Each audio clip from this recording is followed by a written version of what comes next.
Get the very latest out of Titans training camp here on your home for Titans football. Trending now at 104.5 The Zone. Good afternoon. I am Joe Hunt. Day 3 of training camp, and the Titans have been making some moves.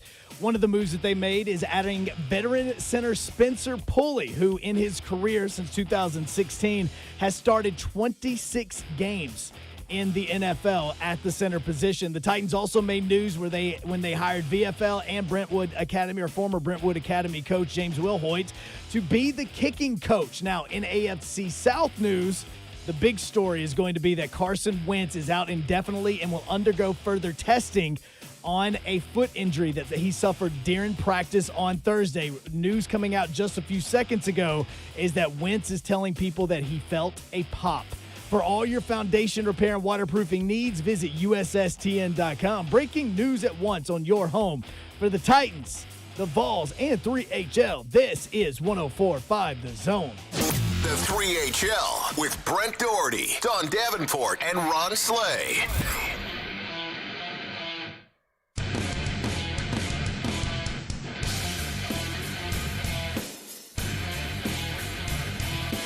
HL 104.5 The Zone. Brent Doherty, Ron Slay with you. Don Davenport has the day off. Excuse us while we bust into the show, having listened to Cameo Word Up a little bit. Got to watch the video. I'd forgotten about the red thong the guy was wearing. What are you doing over there? I got it on. I'm in a building. You got your mic condom working now. I got it on, and I am protected. Guess what? What? The red padded thong is what he had on. You got to protect yourself. Yeah, it was the 80s. So anybody can just run around and kick you where the sun don't shine. So you got to be ready in the 80s. One of those days, man. Friday. Trash Talk Friday, too. If you Come got on it, now. better bring it. Get with it. 615-737-1045. What up, Joe Hunt? How's it going? I got to ask you a question, man. What's up? What's going on with the Mohawk? Okay. You're just not the same Hunt. No, today. it's not. I was going to say that, too. Okay, It's see. flippy floppy. So it is flippy floppy. Flippy floppy, and it is growing, and it's really just not cool. So normally I It's get a not haircut cool. every 2 weeks, and the girl that cuts my hair is literally right down the street. So I have a feeling that she's probably looked at my Instagram being like, okay, nope, he's not going somewhere else. Right down the Right. street from here? Yeah, or right from down the where street you from live here. in Literally right down the Huntsville, street. Alabama. No, right down the street on Division. Oh. So I did it specifically so that it was right by the studio. But normally I was doing it every 2 weeks. Well, I got a wrestling event coming up on August 11th in Arab, Alabama. So I said, you know what? Instead of doing it every 2 weeks, I'm just going to cut it once this month. Ooh. And that is next Friday. I did not realize, and I forgot how much my hair grows in a course of a month. So now I'm at the situation where I'm wearing hats all the time. Slay, have you ever done like a crazy haircut different than what you do? Yeah, I went bald. Oh, yeah, you did go bald. Yep, I said I was gonna put a picture out. I got my hard drive too, so I'm gonna put a picture out. Because Bald head the Slay. guy in Europe didn't cut it back to front. Right. He cut it front to back, and Yep. it was bad. I messed all my little waves up that I had Dude, going. that was like one of the first stories I ever learned about you. Yeah, man. I'm particular about my hair. I'm holding on as long as possible too. So if anybody like, oh man, you got a little bald spot. Nope, I'm holding on. I mean, you That's got a the pretty hold on. strong and determined line going across your head. Oh yeah, I think rocking. you're good, man. I'm rocking and rolling. I'm Yeah. just saying, when that time comes, I'm not ashamed to go and cut it off and let it go. I always said Let it go. back in the Jordan days, like if I ever started to lose it, I'm just going to shave it all off. See, Jordan made it like hip to Make be it cool. bald. He did make it cool. Why doesn't LeBron do that? LeBron don't want no parts of that. Didn't LeBron get part of his head spray painted for Space Jam?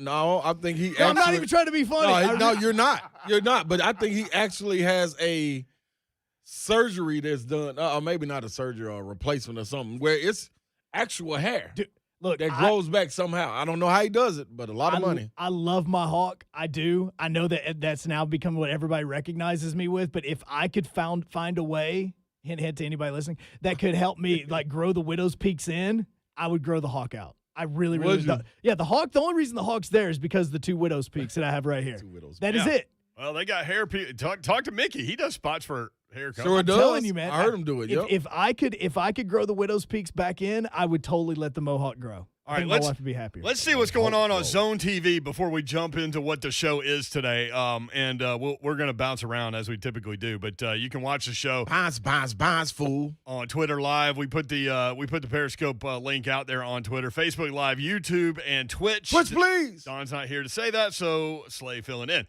I always like to go back and see what was going on in the previous show based on the Zone TV feed. So now I'm looking at Mark. His Colts tenure came and went. Yeah. We do have some Carson Wentz news if you're just tuning in. Big Carson Wentz news. All I'm going to say is I told y'all. That's You it. did. You did. You said, what did you say? That man ain't nothing. You said he was trash or something. Yeah, but really he ain't nothing. Dude, he's like a 72 on Madden. Okay, do you know how bad you are if you're a starting quarterback in the NFL and a 72 on Madden? Man, the man ain't nothing. Hey, he might as well be a 52 right now because He gone. gonna have to pick Not up really some gone, but- ligaments and stuff out of his ankle here in a second. Ooh. Gator hater, Noel Nation. Cleveland Guardians is a trash name. Amen. We haven't even really gotten into this, but the Cleveland Indians are so stupid. How stupid are they? How stupid are Thank they? you, Slay. They didn't even check their own city for like trademark infringement. No. They have a roller derby team in Cleveland named the Cleveland Guardians. Now, wait. Hold on, Mayor. Hold on. Hit your little brake. Pump your little brakes, Mayor. I can't do it. You telling me Fridays, like this team yeah, when Major League Baseball. That's like the Titans saying, you know what? It's the Tennessee Sounds. We got a Tennessee Sounds baseball team here. And the Titans saying, you know what? I got a great idea. Let's be the Tennessee Sounds. Hey, man, Nashville come on. Sounds. Let's do it. Hey, man. Sounds good. We're Music City. It Yeah, goes with it. It goes with it. We're gonna change it Hey, to man. Nashville. We're gonna be the Nashville The Nashville Sounds. Sounds. Wait a minute. What? There's another team named the Nashville Sounds? There's Where- a PR where are they? person that literally spent weeks putting together this nice proposal on it. Oh, Be like, dude. guys, wait till y'all see this. I've got this. I think Ooh, I got multiple one. people went down with this one. I got one. Here's the funniest part of the story. The Cleveland Guardians, the roller derby team, ain't giving the name up. That's real. Thank you. That's real. They are the true heroes in this They story because the Guardians' name is stupid. And all you do is you paid hundreds of thousands of dollars to change 2 letters of your name. Here's the other thing. man. Nobody would guard Cleveland anyway. Nope. Not even Cleveland people. No. Cuzzo Mike would be like, hey, man, you can come in and take this down. Yeah, y'all want this? Because It's here to be had. Yeah. Ramon Foster chiming in first, meaning he's first in the chat. How did you get in there, Mon? You What's up, two man? have like a race going on. Yeah, he trying to beat me to it. Get it. Let me set it up. You do their show an awful I lot. do. Yeah, I do. So guess what? Are you under contract for them? Something like it. Oh, really? Yeah. So in order to use the Sprinter van anytime I want to, I gotta come at Ramon's beckoning call. So what are we going to do today? we're gonna get Ramon on the line. Ramon Foster will be on Yes. 3HL today. Yes. 4 he will o'clock. be. We're going to talk about NFLPA and NFL stuff all the NFL stuff. because, I mean, they've managed to put a system out there to make people that don't want to get the vaccination.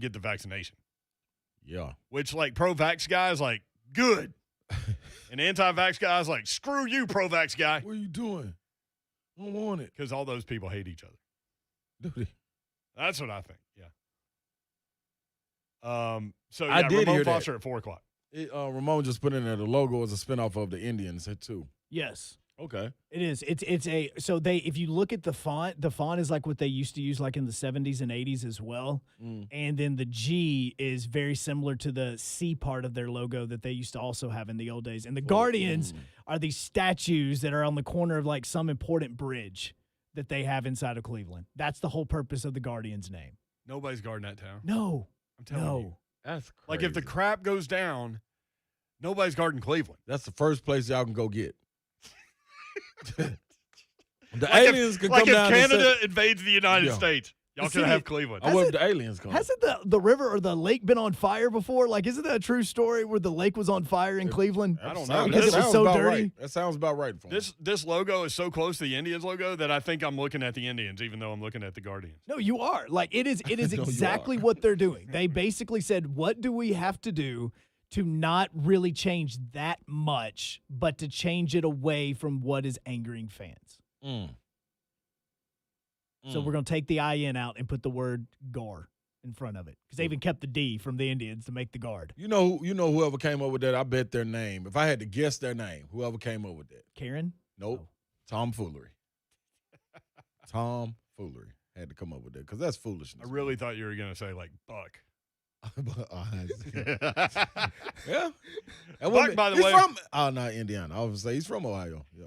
He probably is. He probably is. Might as well It's be. BB. V Love on Twitter, at He Hate V. I saw a thin spot on top of my head on a closed circuit TV at Taco Bell a few years ago. Went home, shaved it all off, been bald and beautiful ever since. Hey, V Love, I'm telling you, man. Like, okay. Let me send this picture. I sent it to Ramon earlier. I'm gonna send it to you too, Mayor and Hunk. I don't want to send it to Babs because Babs was kind of at me the other day. Babs gave me a look. I wasn't too pleased. Oh, you got a look. I am so sorry. You got one look since you started here. Usually you get all the looks. Yes. You do. And that's what it was supposed to be at Hunk. I don't know how she veered off and came to the left of the fork in the road. She misfired the look. Yeah. Hey, when you reach a fork in the road, take it. Yeah, but she was supposed to be going right with a letter to Hunk. I can't even look. No, when all four of us are talking and she looks over here, I don't even look at her because I don't know what kind of look she's giving. Like when she just looks at me to say that I'm included in the conversation, like I don't even look. I'm like, Two paths diverged in a forest. Yeah. I took the one less travel. She took the one less travel. Yes, she did. It was right over here. Babs, hope you had a safe trip. Matt says Stone Cold Steve Austin made it really cool to be bald. He did. Him and Goldberg. Yeah, okay, but who had the coolest? Who's the coolest bald guy ever? Coolest bald guy got to be Mike. Oh, it's Jordan. It's got to be Mike. Okay, who's second? Second. I used to work with a guy a long time ago. What was his name? I'll remember his name before the end of the day. I only worked with him like 6 months, but I'll remember his name. Second coolest ball guy. He would always ask me, who's the second best point guard in the NBA? Who's the second best field goal kicker in the history of the league? Like everybody's always arguing over who's first. Like usually that's a pretty easy answer. Who's second? He always wanted to know who was second.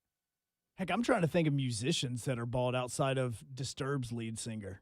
Because he's bald. But other than that, like, I don't know too many. Who's that superhero guy that would, like, just pound rocks and stuff? Remember, he was bald. Mr. Clean, he was bald. Okay, Mr. Clean might have been. About Thing? Might be too. The Thing, yeah. Thing from Fantastic Four. He's a rock, man. He was rock. Yeah, he is bald. He is bald. He ain't got no choice. Most bald guys are the villains. He ain't got no choice. He ain't got no choice. No, it's a rock. Grass don't grow through some rocks. All right, Titans practice today. We're going to check in with Austin Stanley from A to Z Sports in a couple of minutes about what's been going on out there. He's been to every practice. Carson Wentz, as we mentioned, came up lame today, and they were like, we will evaluate him further. And meanwhile, second-year quarterback Jacob Eason took first-team reps with Sam Ehlinger as the backup from Texas. Hook 'em. One's down. My oldest son Connor had an invite scholarship snapping camp, special teams camp snapping, and one of the instructors was wearing like a Texas bucket hat and a Texas shirt, and he was like, I don't know, he's probably 20-something. He's probably in college and just helping out with the camp. I go, welcome to the SEC. He was like, man, don't even. I was like, really? What? You're not happy about it? Wow. So I wonder if, like, Texas and Oklahoma guys, like, man, we got it easy over here in the Big 12, even though, as Steve Spurrier pointed out yesterday, Texas hadn't had all that much success. Mm-hmm. But Oklahoma's won 6 Big 12s in a row. That shiz is about to end. No, it's going to end. You got night in, night out coming over here to SEC. Yeah, you can believe that. You can believe. And Clark Lee going to have Vanderbilt soon. Listen at me. Clark Lee, bald man. Oh, he is. Clark Lee he's on his way. More Mr. Cleanish, though. He's on his way. Don't he look more like Mr. Clean? He's a very well-dressed bald man. James Franklin wasn't. James Franklin was bald man. Caroline on Twitter says Kojak in all caps. Kenneth says The Rock. The Rock is bald now. Yes. Yeah. Phil Collins bald. Is it? Phil had like a little squirrely. Yeah, he had some a little hair. bit Homer Simpson-ish. Yeah, he was hanging on. He was hanging on. He was hanging on. Yeah.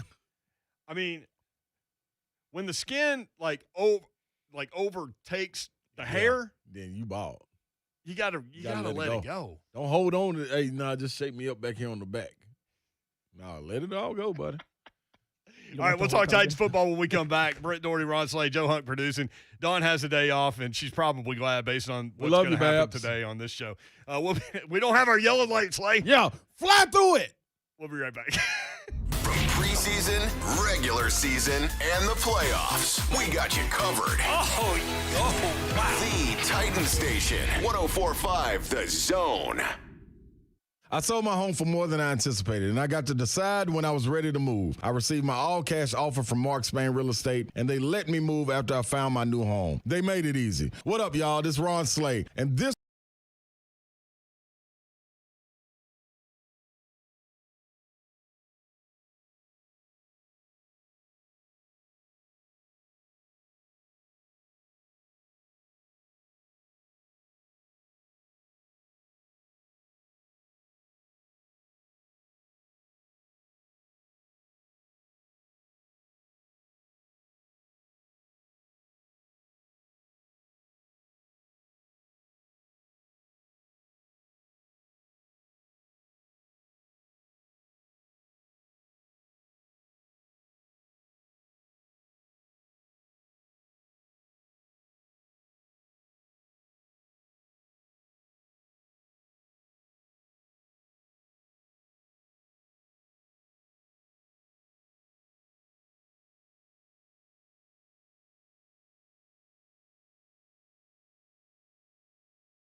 Let's just say I've averaged like 3 showers a day over the last 3 days, just because the one regular one in the morning directly after I get home from camp, and then maybe after an afternoon workout or something like that. It's definitely been hot. It's been sticky. We did get some extra shade coverage today because that new construction they're building does a nice job of shading the sideline on field 1 where they were at for the first time today. So today wasn't too bad. Let me start with this, man, because I've been all consumed with DeShone Kizer becoming the second quarterback, and then I read what you posted yesterday about how bad he is. And so now I'm off the DeShone Kizer train. So is Logan Woodside going to be the guy, or see, this is where we are. We start with backup quarterback question. Or is the backup quarterback not on the roster? What would your guess be? I know the backup quarterback probably should not be DeShone Kizer. I don't know if it's Logan Woodside. I don't know if it's somebody else. It's probably not going to be Trevor Siemian this year like it was last year at some point. But DeShone Kizer's struggling. And it was funny. There was a cluster of us, like media, kind of talking around. And Teron Davenport's like the one guy who's like pro DeShone Kizer. And DeShone actually completed a nice pass over the middle, and then Teron's like, yeah, there he goes. That's what I'm talking about. But he's thrown interceptions in most days, and he's been inaccurate with several throws as well. It just doesn't look like he's got it to put it together. And so right now I would say Logan Woodside has a clear advantage over Kizer. All right, Austin. See you, man. Have a good weekend. No, I'm just at Austin Stanley 81 on Twitter, at A to Z Sports, A to Z Sports Nashville.com. All right, looks like Amani Hooker is having a good few days this week. It looks like Breon Borders has had a good few days. Are those two names that have kind of stuck out to you watching these first 3 days? Yeah, no doubt. Breon Borders yesterday, when they did one-on-ones with wide receivers and DBs on the goal line, normally 75-80% of the time that the wide receiver wins that rep. But Breon Borders shut down 3 straight wide receivers in a row with incompletions. It was Josh Reynolds, Cam Batson, and Racey McMath. And he's been really impressive all 3 days so far. He made a play today. The first day of practice, he actually picked off Kizer on the goal line with a diving interception. And so I really like what I've seen from Breon Borders. Today, Amani Hooker had his second pick of Tannehill of camp so far through 3 days. This one today, I wasn't sure if there was a miscommunication with Tannehill and the wide receiver or not, but it was a poorly thrown ball going for Cam Batson. Batson looked open, but Hooker kind of came and dropped back and got it from underneath. But Amani Hooker definitely looks the part to be the starting safety next to Kevin Byard. Austin Stanley with us, A to Z Sports, Nashville.com. All right, so you mentioned the Tannehill interceptions. Should there be some concern there? No. Tannehill looks good. He looks fine. He looks like he's in command. He did throw, I guess both of his picks in camp have been to Amani Hooker. The first one on Wednesday was like an interior stick route that Hooker just jumped. The throw might have been a little late. I'm not too sure, but I would chalk those up for good plays for Amani Hooker more than ugly for Tannehill. What about Derrick Henry? What has he been doing out there? Because you put out a video the other day, I got all excited because he actually looked faster to me than he had in the past, which I don't know if that's true or not. Maybe you sped up the video just to get me excited. I don't know. I did not edit the video with extra speed. No, Derrick Henry looks fresh. He looks big, strong, quick, fast, all of it, but he hasn't really done too much. Mike Vrabel likes to have his plans for every player, and Derrick Henry, his plan is to go through some individual drills with the other running backs and then to hang out on the side with a coach to kind of go through whatever he has for that day. So we really haven't seen any Henry in team drills yet through 3 days, but that leaves a lot of extra reps for Darrington Evans and also Brian Hill, who came up from Atlanta. So a lot of 32 of Darrington Evans the last couple of days. But, I mean, Henry looks fantastic. He's ready to go. You say the same thing for A.J. Brown? A.J. Brown is doing a lot, though. He's in team drills, and he's just whipping corners for touchdowns. Like he's unguardable. Like, and I found myself we run a social media business. We're trying to get as much video as possible. I find myself getting stuck watching A.J. Brown and not wanting to go watch other players just because I don't want to miss anything he does. He'll just casually snag a one-handed catch He'll do a double move to beat somebody and be wide open for a touchdown. He looks explosive. He looks faster and healthy. He's smiling while he's doing all this stuff. AJ wasn't out there today, neither was Julio, but AJ looks incredible. And I really don't know, what he's fully capable of doing, because I don't think we've seen really as good as he can be yet. So are you saying, like, he's good now, like, just shut it down for the rest of training camp? We'll see you in the opener? I mean, for my own entertainment purposes, I hope that doesn't happen. But, no, he looks ready to go. He looks healthy and everything. So he was out there on the jugs machine some after practice today, even though he didn't practice. But he looks great. What about the other wide receivers? What are we thinking on the pecking order there? Because there's a lot of back of the position on the roster guys that are going to battle for a couple of spots. Brent, this is my 9th training camp covering the Titans, and this is the best wide receiver group I've ever seen, 1 through like 9 or 10. Like, they've actually got some really good guys that won't make this team. And, we're trying to talk too, like, I could see them keeping 7 wide receivers, because Racing McMath, the 6th-rounder from LSU, the improvement he's shown from rookie minicamp to today is drastic. Des Fitzpatrick, he's going to make the team. You don't cut a 4th-round rookie. Then you have Nick Westbrook, and he's making plays. He's getting a lot of reps.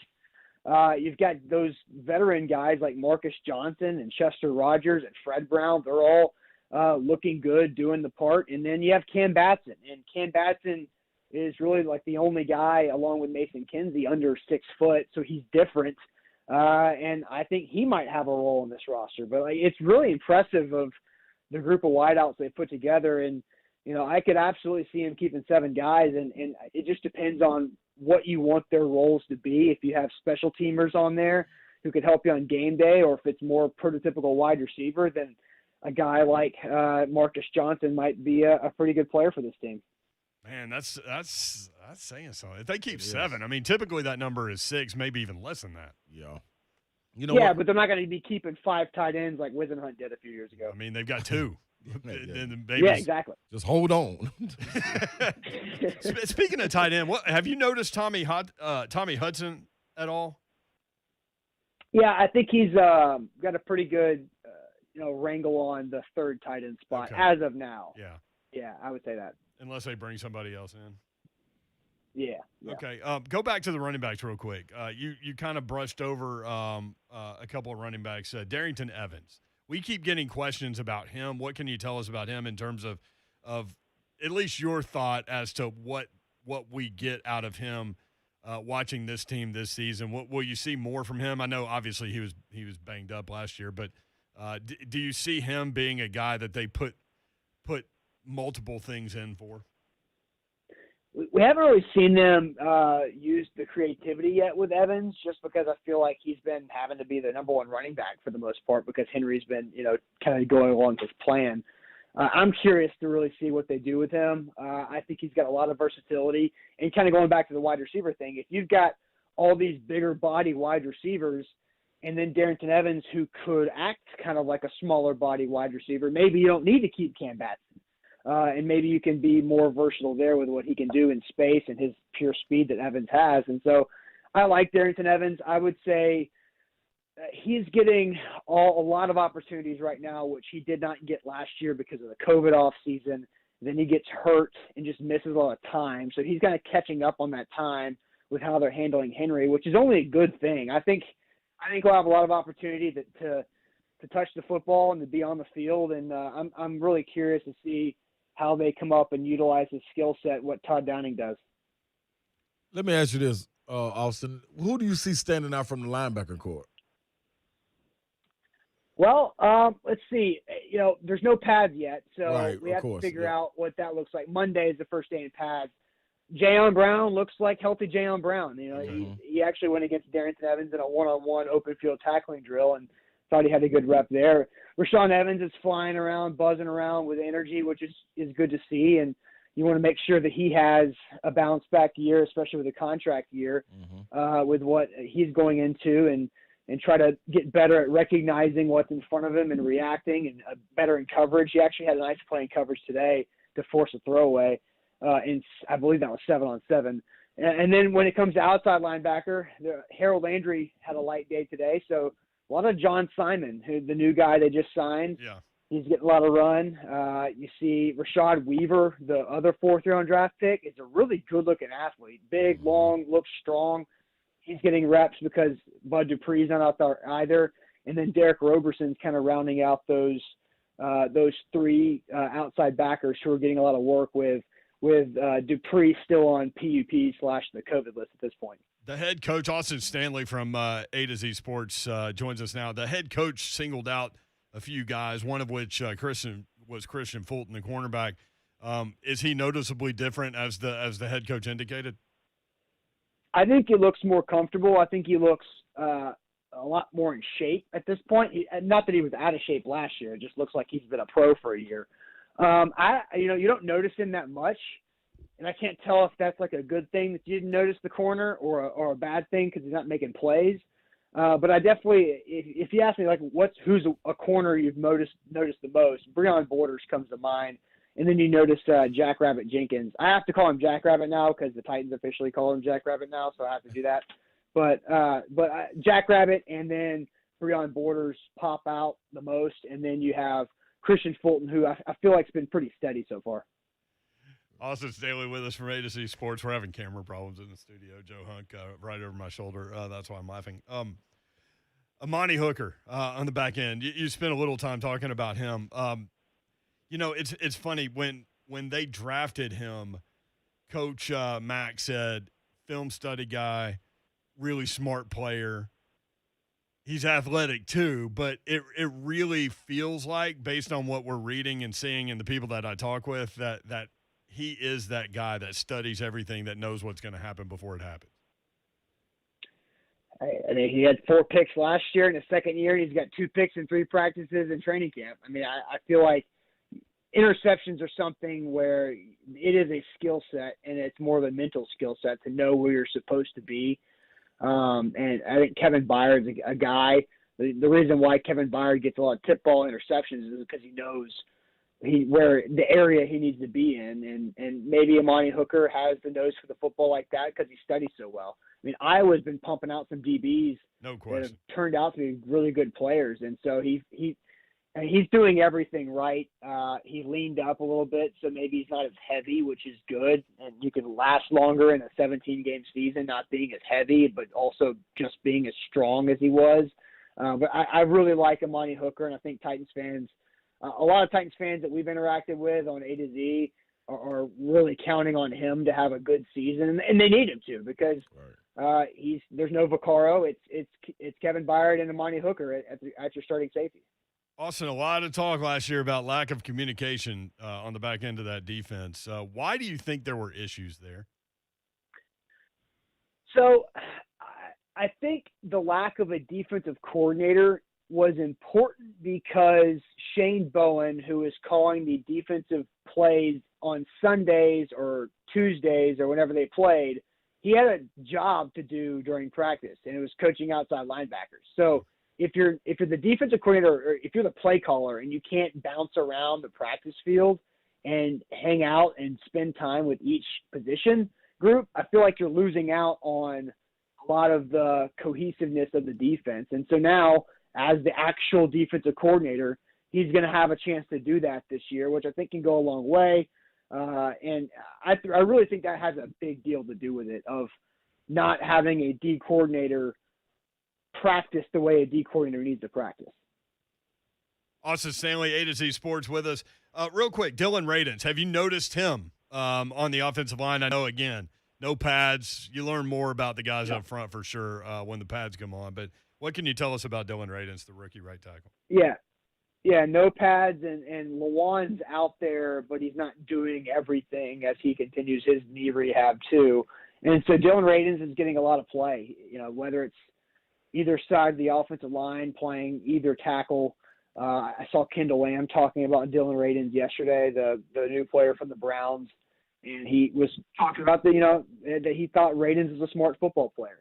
And he was going to help out Radins with his learning curve. And, he's a second-round pick. I truly expect Dylan Radins to be the starter at right tackle. We'll have to see how that plays out when the pads do come on Monday. But I mean, I think he's done what you expect him to do at this point in his rookie season, which is be versatile, be available and do what he's supposed to do. You don't hear anybody cussing his name at practice or anything, so you have to expect that he's at least getting his job done. Austin, about a year ago, James Wilhoit tweeted that the Titans need a kicking coach. He and I have been talking about that for a long time. I think we even talked about that on 3HL maybe as far back as like 2 years ago. The head coach, Mike Vrabel, kind of flippantly threw that out there today that James Wilhoit is working with the kickers. What can you tell us about that? How surprised were you guys when you heard that? Well, I was like, it made me question. I was like, did we already know that? Like, did we know that James Wilhoit was doing this? I wasn't sure because Vrabel just said it so casually. And then it was like, okay, what's his role? What's his title? And Vrabel's like, you just go check the website, and basically said that he's the guy that he bitches at when they miss the kicks, which was a great line. So, I mean, I think it's only a good thing because you need a kicking coach, right? Like, if you could be a great special teams coach, but if you were never a kicker, then you really don't know how to coach that position. And it's such a mental position too. It's kind of like golf. So I think they can only help by having James Wilhoit in. And Vrabel did say that Wilhoit's still at the office when he leaves at 9:00 at night. So maybe they're putting a lot of work into this kicking thing. I love it. Good stuff, Austin. Appreciate you, man. Thanks, guys. Appreciate you, Austin Stanley. A to Z Sports Nashville.com is the website, at A to Z Sports on Twitter. He's a Vol anyway. James Wilhoit is a big time NFL. Hendersonville superstar. Until 2016, Wilhoit was the last guy to beat Florida for Tennessee in 2004 with a field goal. I'm 25, baby. I'll never forget it. Funny story with regard to that. I mean, Vrabel just in the middle of a press conference, like, oh, yeah, James Wilhoit working with the kickers. We're like, wait, what? I know Wilhoit's like tried to convince them of that for a long time, so he finally got it done. But we talked about that on 3HL like 2 years ago. Really? Yeah. Great dude. Middle Tennessee guy, now runs the Wilhoit Kicking Academy, and man, he's put kickers everywhere across America. When we come back, Trevor Lawrence and Tim Tebow in a highlight. And the latest with Carson Wentz, Michael Silver with an update to the story. Indianapolis Colts quarterback. Stay tuned. 3HL 104.5 The Zone. Music City's home for the Titans. Touchdown! Titans! A.J. Brown! The flagship home of Titans radio stays on 104.5 The Zone. Yo, it's the mayor. I want to talk with you about a new mobile brake repair service that I'm really excited about called New Brakes Mobile Brake Repair. New Brakes, that's nubrakes.com. That's the website. They'll send a full-time certified brake tech to your home, office, or wherever you are to fix your brakes on the spot. If you've got summer road trip plans, trying to get that in before school starts, your brakes might be old, worn down, maybe you're concerned about the squeaking. Have New Brakes come check them out before you leave. And the best part is they only work on brakes, so you're never going to get upsold on auto repairs that you don't need. New Brakes only uses premium brake parts, warranties all of their work, and provides an unmatched level of customer service. It's convenient, affordable. They're backed by thousands of five-star reviews. Check them out. Head to newbrakes.com. That's nubrakes.com to request a quote. Choose your repair date, and then they will come to fix your brakes where you are. Make sure you tell them you're a Zone listener, and you will get a 10% discount. It's newbrakes.com. That's nubrakes.com. Cedar Recovery is here to help you feel better, get better, and stay better. If you're struggling with an opioid addiction, call Cedar Recovery. They've got 4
If you haven't heard, Carson Wentz went down with a foot injury. Michael Silver wrote, it involves a bone and a ligament from what he's been told. Colts bracing for possible surgery. Man, let me just say, man, I told y'all. When what was his name that came out with that hot take? Colin Cowherd, yeah. When he came out with that little hot take, yeah, man, like, come on, dude. Like, said the Colts were going to win the division. Yeah, saying, like Carson was the next coming of whoever. Titans are going to finish last. Yeah, like, come on, dog. Like, just he forgot about the pump Texans. your little brakes. Pump your little brakes. Pro Football Focus just wrote this. You ready? Can Marcus Mariota be Indianapolis's saving grace? Could you imagine if Marcus Mariota went to the Colts? I would love to see it. I'd love to see that. That you talking about a matchup? That'll be beautiful. We just keep on trading players. We got Danico. They got Marcus Mariota. We got Danico Autry. I wonder who'll win that battle. I'm gonna bet on us. I love Marcus, but I'm gonna bet on us. I'm just saying. Colts, it was all good about 2 months ago. Y'all were on top of the world. Welcome down. Houston just punched the elevator. They would what is the elevator guy that takes you up, the elevator guide or the bellman? The bellman. The bellhop? Yeah, him. So he was standing on the on the elevator. The Colts walked in and pressed the elevator, and lo and behold, the bellhop guy was the Houston Texans. And you know what floor he pressed, even though they were supposed to go up? Basement. So come on down. Making it sound like the bellhop just changed into Satan. No, he changed into Houston Texans. So come on down here with us, buddy. Misery loves company, man. Listen, Randall Tex Cobb, we like to call it Randall Cobb, made it sound like he was in prison in Houston. Exactly. That's what I'm saying. He said, I'm glad to be free. See, so look, think about your offseason, and like I know today's MLB trade deadline, and I've been refreshing my Twitter the whole day. But think about getting that tweet of Carson Wentz is coming to Indianapolis and being pumped. And then this happens. Like again, first off, you were pumped about Wentz going to Indianapolis. Sick. I even tried to like phrase a question one time to Cosell about like where I wasn't trying to kill Carson Wentz, and I remember I was like, man, he didn't have an offensive line in Philly. He does have one in Indianapolis. Right. Do we get to see a little bit more of what he used to be in Indy? And he was like, well, I mean, he did kind of walk into some of those sacks. In Philly. I was blind man can't run if he can't see. That's true. What about Jacksonville? What's going on in Jacksonville? Tell us. I saw a clip right before I left the house. Trevor Lawrence to Tim Tebow in the end zone for a touchdown. Let's see. That's Jags fans going crazy. Yeah. Ooh-wee. So then I read this. Jack actually read this before I saw that touchdown pass. So this will hit even harder. What? A Jaguars reporter, Hayes Carlyon. Should be Carlton, I think, but it's Carlyon. Yeah. There's a Y with a T, should be. Carlyon told our guy Frank Frangie, who I've known for a long, long time. He's a talk show host on 1010XL radio in Jacksonville. You saw him at Radio Row. He told him this about Jags tight end Tim Tebow. Quote, this is before today. 2 days into training camp, he's the Jaguars' best tight end. When he gets his chance, he's making the most of it. Can we trust this report 2 days in? I want to. Because I think the league is gonna look at him like, dude, that was the best tight end y'all could go get.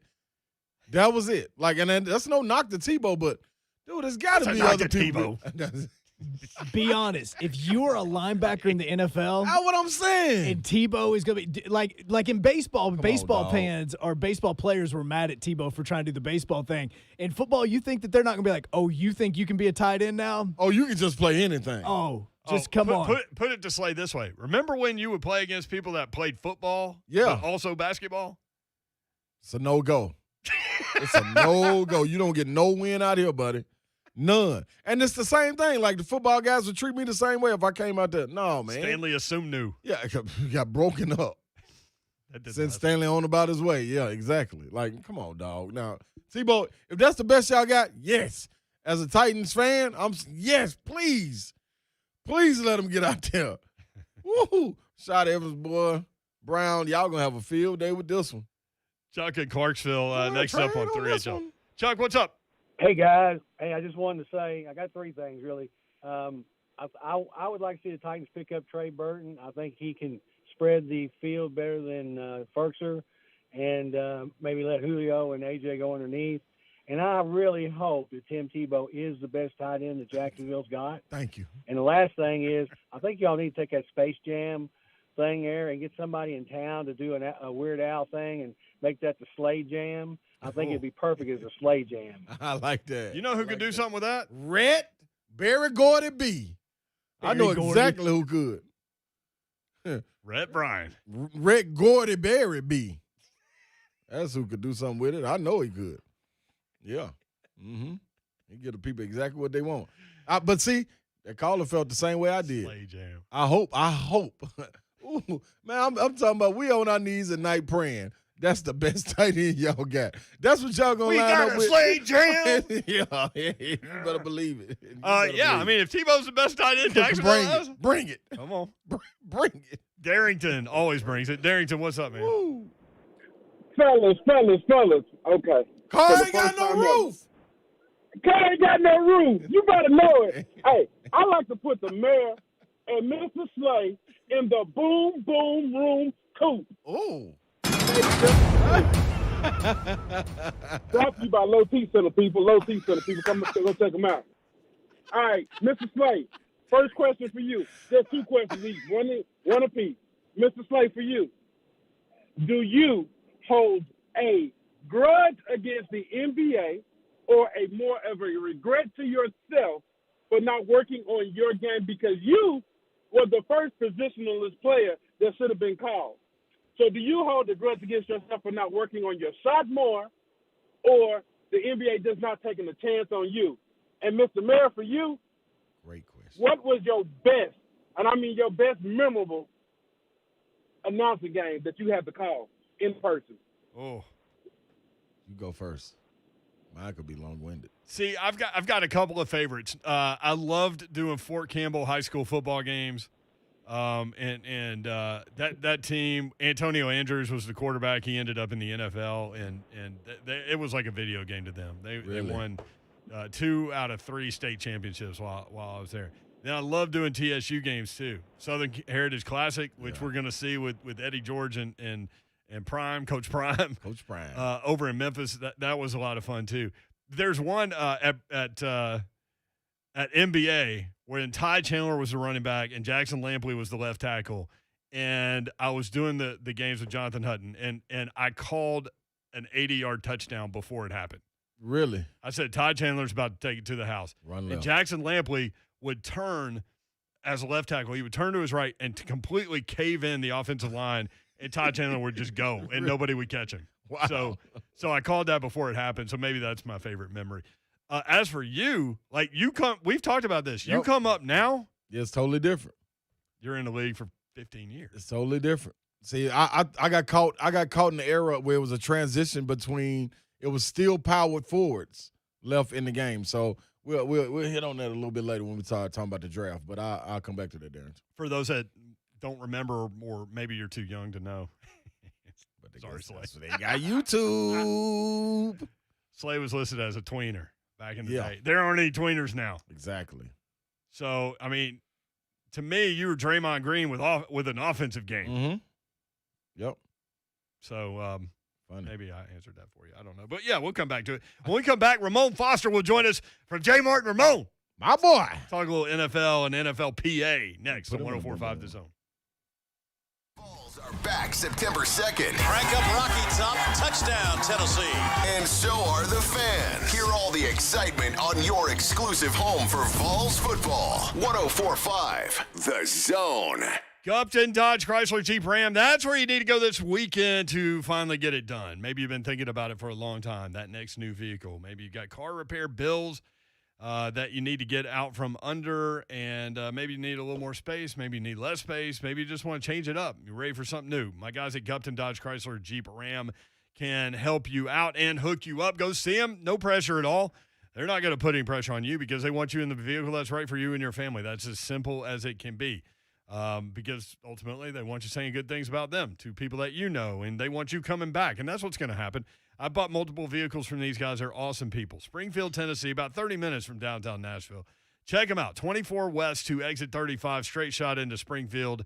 3450 Tom Austin Highway, and you can check them out this weekend. I'd love for you to do it. GuptonMotors.com is the website. Tell them Brent sent you. That's Gupton, Dodge, Chrysler, Jeep, Ram.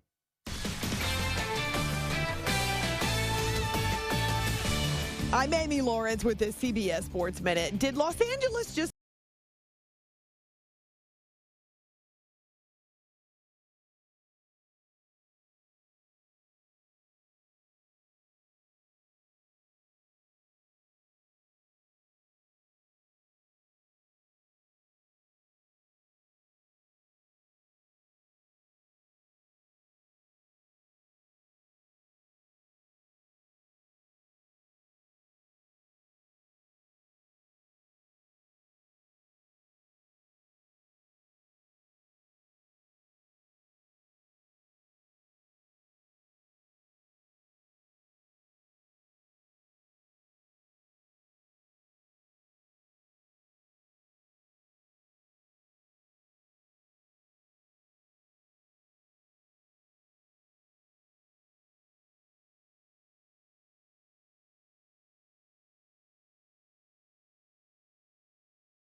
I-24 westbound right before you get to Whites Creek Pike. Have an accident in Antioch. The right lane is blocked at I-24 eastbound between Haywood Lane and Bell Road. And near the airport, we have a crash at I-40 eastbound right before you get to Briley Parkway. Also be on the lookout for an accident at Gallatin Pike south of Old Hickory Boulevard and another at Murfreesboro Pike east of Spence Lane. I'm Joshua Clay with traffic on your home for Titans football. 104.5 The Zone. From the WynnBET studio, win with WynnBET. WGFX Gallatin, Nashville. Get the very latest out of Titans training camp here on your home for Titans football. Trending now at 104.5 The Zone. Good afternoon. I am Joe Hunk, and the Titans have made some moves. They have added Patrick Morris and Spencer Pulley, both to the offensive line, both of which can play that center position that the Titans are apparently having some trouble with right now in day 3 of training camp. Now, as far as Pulley is concerned, since being in the league in 2016, he has started 26 games. The Titans have also hired themselves a kicking coach. VFL and former Brentwood Academy coach James Wilhoit is joining the staff to help those kickers after yesterday. Coach said that the kicking team went 60% for the day. As far as the MLB trade deadline, that has come and gone. We're still getting all the final numbers, but for Braves fans, it was a really good day as they have added outfielders Eddie Rosario, Adam Duvall, and Jorge Soler, as well as closer Richard Rodriguez from the Pirates. For all your foundation repair and waterproofing needs, visit USSTN.com. Breaking news at once on your home for the Vols, the flagship station for the Titans, and 3HL. This is 104.5 The Zone. 3HL with Brent Doherty, Don Davenport, and Ron Slay.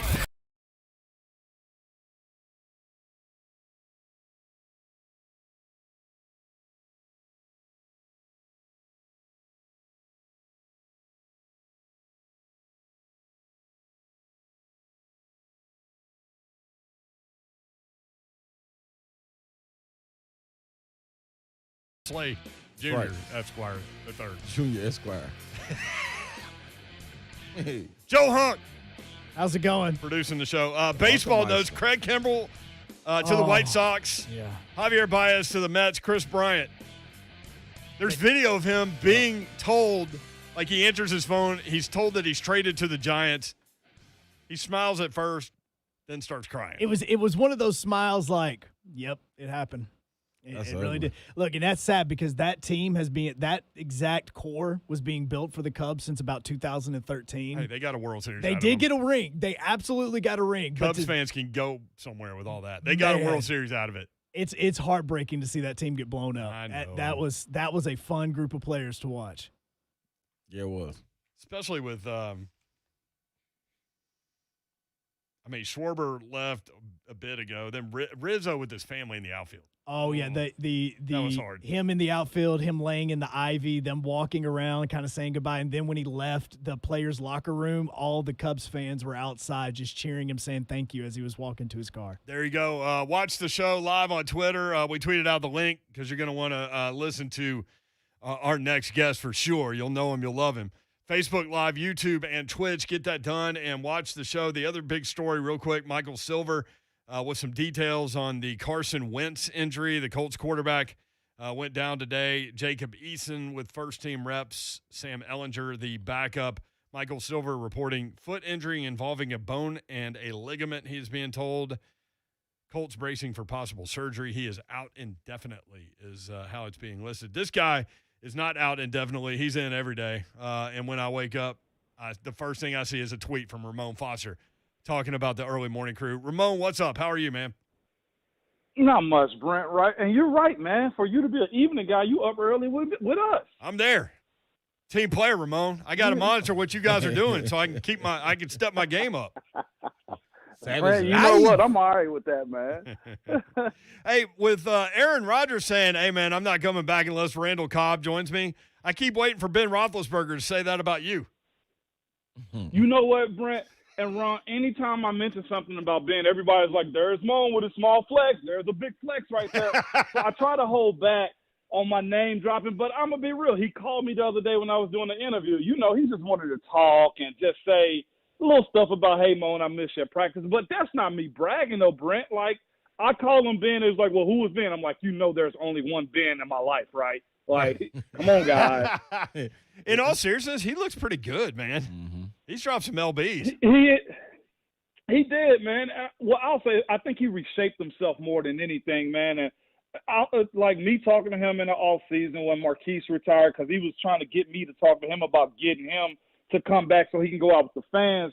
And I think that's what Ben wants to do, man, in the sense that if this is really his last year, and that's how he's playing it up to, he's gotten to a point where he's like, look, if I'm going out, I want to be this way. I want to compete the best I can, and the best way for me to do that is to not only just prove to myself, but show everybody else that I'm still that guy. And, Ron, like I know, having an injury, a serious injury, whether it's elbow, ACL, Achilles, whenever you come back, it's not the year after the injury, it's the year after that. Right. And I know a lot of people are kind of like writing them off, but that team is loaded. And if you have him in a position to where, he got his back against the wall in a sense of like, doubt me all you want to, I'm going to be real. Those were some of our best years, man, where it's like, Ben is washed, or he can't do this without the receivers or the running back. So you guys, Tannehill basically gets the same kind of flack, and you just go about your job and continue to push forward.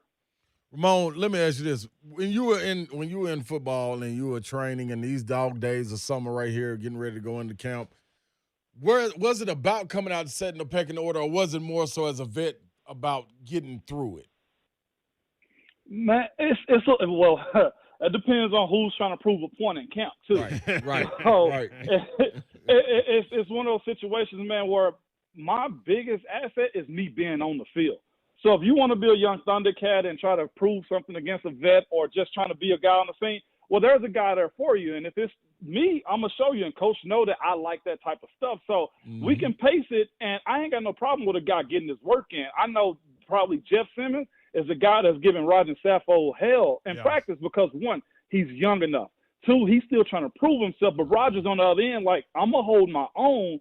But, look, I'm going to let these young guys get at you, and there ain't nothing wrong with that because guys are starters for a reason in this league, meaning Roger is that dude. It doesn't mean he probably doesn't want to go against Jeff, or it didn't mean that I didn't want to go against Cam Hayward every single day, who is an all-pro, Pro Bowl guy. Right. It was simply, hey, look, I need to get to game day.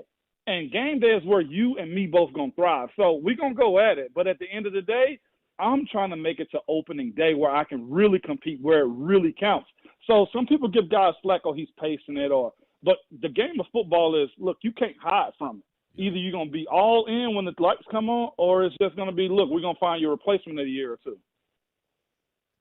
Do you see that from this Titans team? When I ask you, do you see that? I mean, do you see that chip on the shoulder, you being counted out? You said that was some of your best years when you were in Pittsburgh, when your back was against the wall, not getting the credit you felt that you guys deserved. I think this Titans team is pretty much dealing with the same thing, especially defensively, that chip on the shoulder. And the same, like you said, for Tannehill. We got all the weapons around you. What is Tannehill going to do? This, that, and the other.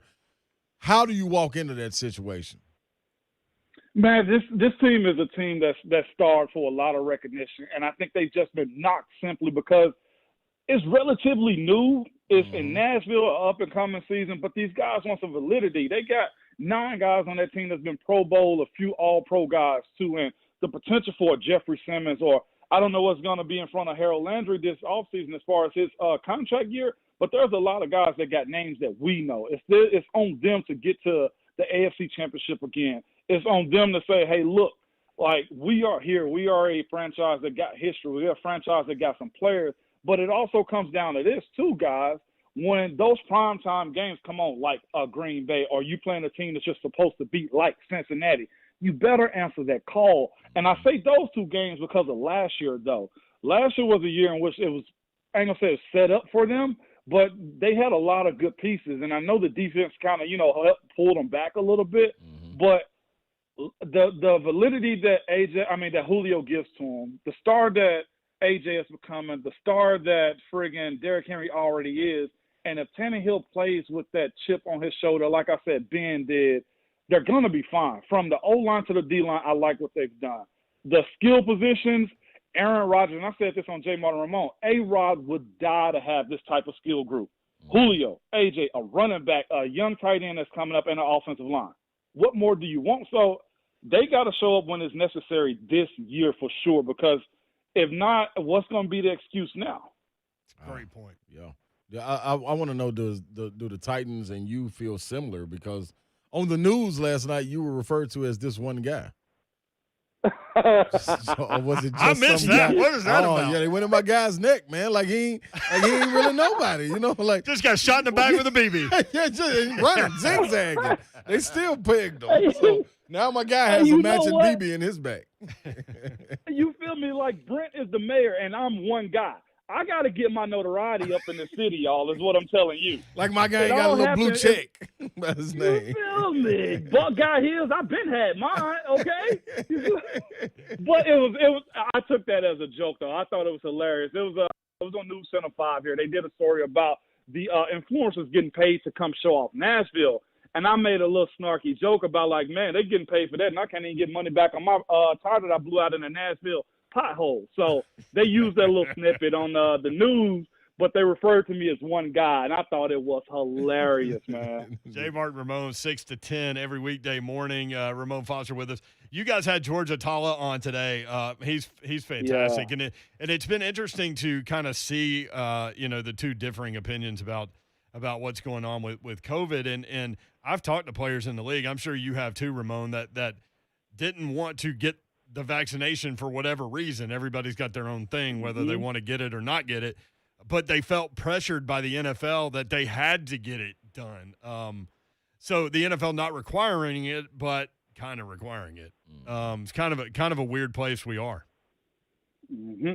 Yeah, and George acknowledged it too. The first question Jason asked him this morning on J. Martin Ramon was this: how much backlash have you guys gotten? Just to see what George was going to say, or if he was going to try to hide it. And to George Atala, the NFLPA's credit, he was as like clear to us as anybody could. He said, we've gotten a lot of flack from the guys.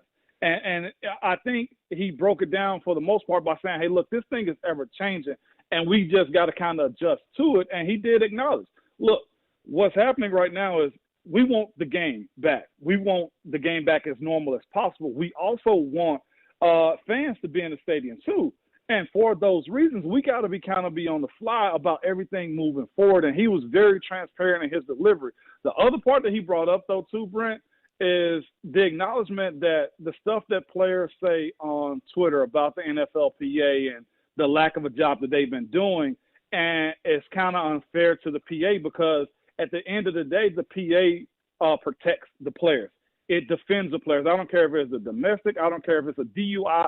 I don't care if it's a fine. The union is going to protect the players and going to defend them out of the cost of whatever cost it's going to take, from Tom Brady's Deflategate and everything else. They defended him also. So, but what's happened, though, is, guys, it's almost like big bank take little bank. At the end of the day, follow the money. Who is one of the biggest enterprises the biggest in America? It's the NFL. Mm-hmm. So when you have somebody like the NFL that says they can put out all kind of stuff as far as the rules and regulations of what guys got to do, masking up for the not vaccinated guys. You can't be around your teammates. You can't be around personnel. You got to have a mask on here and there. That's the NFL doing of that and putting that narrative out there, because why? The NFL has a big pocketbook, okay? They got one of the biggest wallets in America. On the other side of that, it gets pointed back to the PA as if it's the Players Association that's vilifying guys. In all actuality, think about what was lost last year. And George alluded to this. The owners lost $4 billion with a B dollars. One thing that they're trying to get back this year with these new TV deals and trying to get unvaccinated players to get the shot is the fact that they want to make their money back. And that's where it was. And George was very transparent about saying that, hey, look, it's not us that's trying to vilify guys. Look, yes, we kind of want guys to get the shot, because if for anything, we can make this an even platform to where we ain't got to point at one guy and say, you didn't do your job for your brother. One thing that I took from last year was this. Guys say they'll do anything for the game, as far as, man, I'll play anywhere. You can put the football on concrete. Look, I don't need any fans. We learned that was a lie. Mm-hmm. Guys need fans. Guys want to see those stadiums filled up. They need that energy, like Ron Slay at TBA back in 2001. They want that energy, man, and guys feed off of that. And using the shot and the vaccination and the masking up and unmasking up around this league leads back to those things right there. Prove that you want to be in this league, and if you don't, there's a choice. I did it last year in March. You can bow out and retire. You could have opted out too. But what he tried to explain this morning was this is going to be an ever-changing thing because even the CDC is changing up their protocols day to day too. So we have a new policy on the show. So instead of curse words, we use my 11-year-old came up with this system of all people. You use states or cities. So the NFL's wallet, as you mentioned, is the one that says "Bad Montana, Florida" on it. Yeah. Hey, by the way, Cuzzo Mike says humble Hendersonville. Hey, man. Hey, because we ain't Brentwood money like you and Ron. Hey, man. I'm not good enough to be in Brentwood. Man. I wish I was next to that phone. I would have dead in that whole call right now. As soon as you said I love it, Mo. Hey, humble Hendersonville. Hey, love listening, brother, and appreciate you hopping on. Thanks, man. Absolutely, man. Anytime, guys. All right, there he is, Ramon Foster. My man. J. Martin Ramon, 6 to 10 weekdays. Yep. Listen to him. He's up early. Yeah, he get him bright and early. My alarm goes off at 5:30. I get on Twitter literally every day. Yeah. First thing I see is Ramon Foster on Twitter. There you go. And then I see Ron Slay already in the room. Right, in the chat room. Roll call. I'm the bellhop. I'm the bellhop guy. You're the satanic bellhop? No, that's the Texans. Chris Lowe coming up next. We'll talk about all of these college football things that are happening next on 104.5 The Zone. The Install with Greg Cosell gives you an inside look into the film life of senior producer for NFL Films and NFL Matchup, Greg Cosell. The Install with Greg Cosell, joined by Buck Rising, every Wednesday afternoon at 6. Download now at Apple Podcast, Spotify, and wherever you get your podcast. If you own a home, I have some big-time important news to share. We know interest rates have been ticking up consistently over the past few months, but all of the global craziness happening right now has thoroughly tanked them again. In fact, our friends at Accurate Mortgage Group say it's official. Rates are back at historic lows, and the calls from people wanting to refinance have gone through the roof, according to Mike Hoover and Joe Stanford, the guys at Accurate Mortgage. If you have a rate of 4% or higher, you may be a good refi candidate. Their team will run the numbers for you free of charge to find out. Accurate has no shortage of customer reviews, including this one from Karen Vickers and her team. Absolutely amazing. They assisted me with the refinance and made the process quick, efficient, and seamless. Whether you want to lower your payments, shorten your term, or even take cash out, contact Accurate Mortgage today, 615-833-0456. Or go to AccurateMTG.com. Accurate Mortgage Group, a division of Acopia LLC, is an equal housing lender, NMLS number 4664.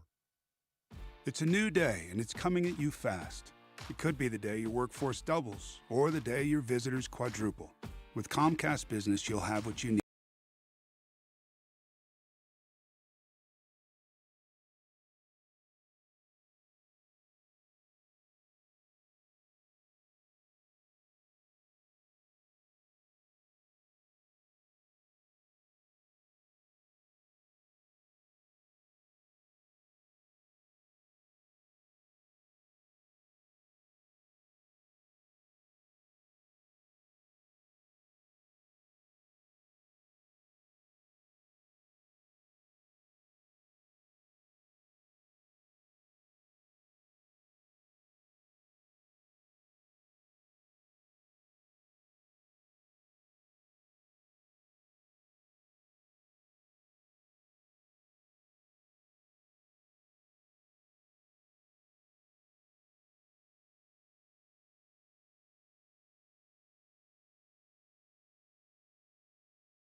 Steve Spurrier is welcoming the Texas Longhorns to the SEC. Yes. As only he can. Said they wanted to jump because, I mean, they haven't won the Big 12, twice in 30 years, right. Chris Lowe? So why do they want to join the SEC, right? I think it's an easier path to a championship, Lowe. You know what it is. Yeah, right.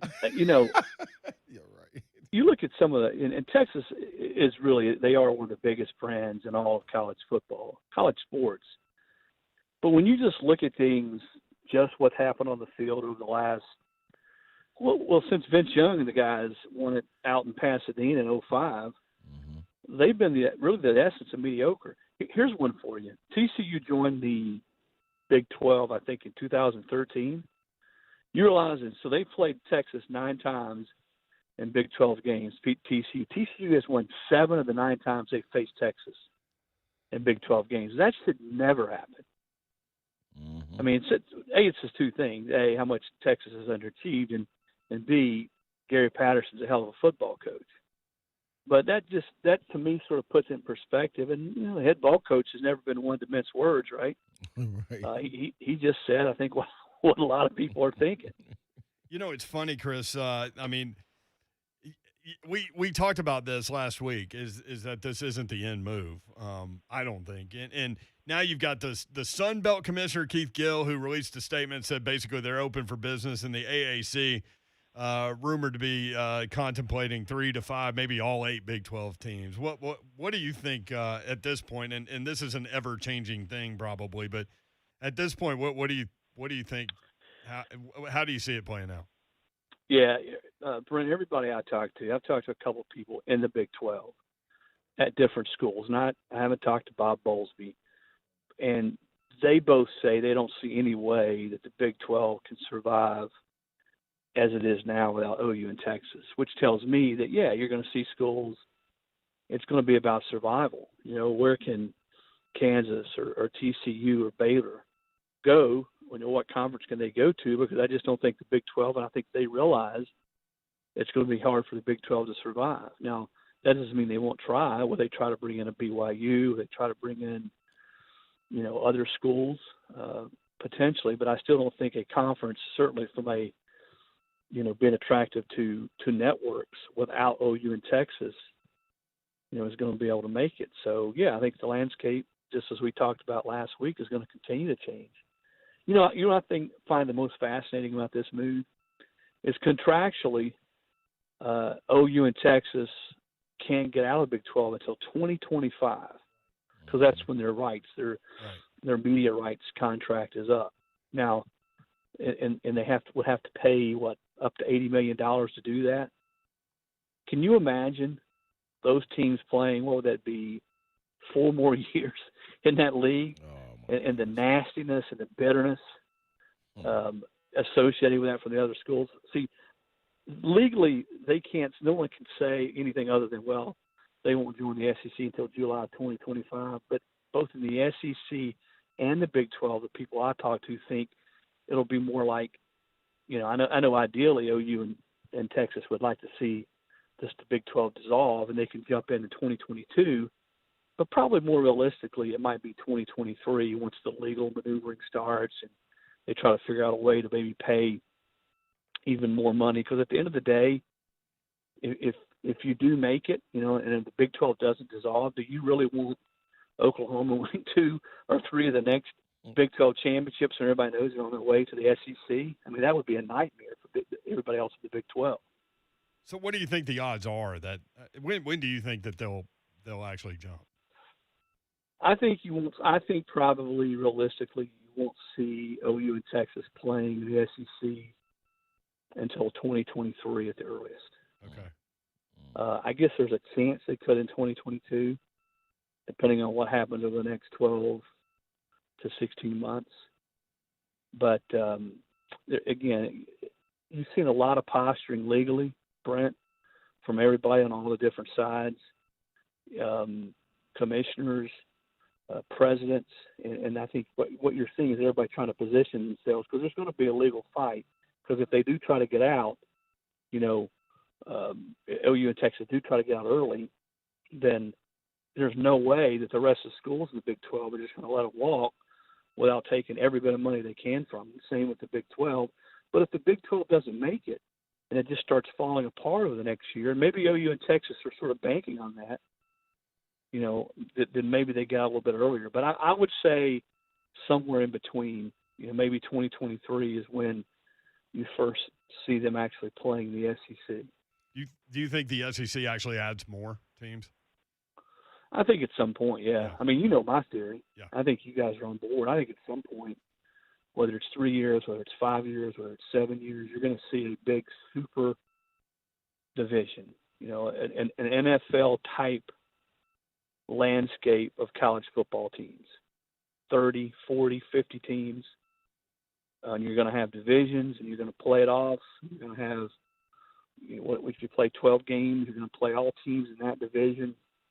So USC plays Alabama, Penn State plays Oklahoma, Clemson plays UCLA, and you're going to play it off, and you're going to have 4 divisions, and you're going to come together just like the NFL playoffs. You're going to play. You have a commissioner, just like the NFL has a commissioner. I think at that point the NCAA is probably completely obsolete, and it'll just be a football-controlled division at the college level. And again, I don't have a crystal ball. I don't know how long it's going to take for that to happen, but I think this is probably the first step in something like that happening. It's crazy. I mean, you and I talked about that, 15 years ago. Like, one day we're going to see this happen, and the pieces are starting to come together. And it's funny because Nick Saban over the last few years has kind of argued that, like, to not play down divisions, to play Power 5 schools, and maybe he knew something that we didn't. I don't know. Well, Nick's usually a little bit ahead of everybody, and that's probably why he's won so much. He's an old school guy and he's pretty stubborn, but boy, he's pretty good at adapting and evolving and rolling with the changes. But I've talked at length with him about that over the last 2 years. He says, everybody's talking about scheduling, and we don't schedule this team or somebody else's schedule is easier or harder. He says, let's just go to the NFL model. Let's just play all, good teams. I mean, and he made the point last year. He said, listen, it's harder than ever to get people to the stands.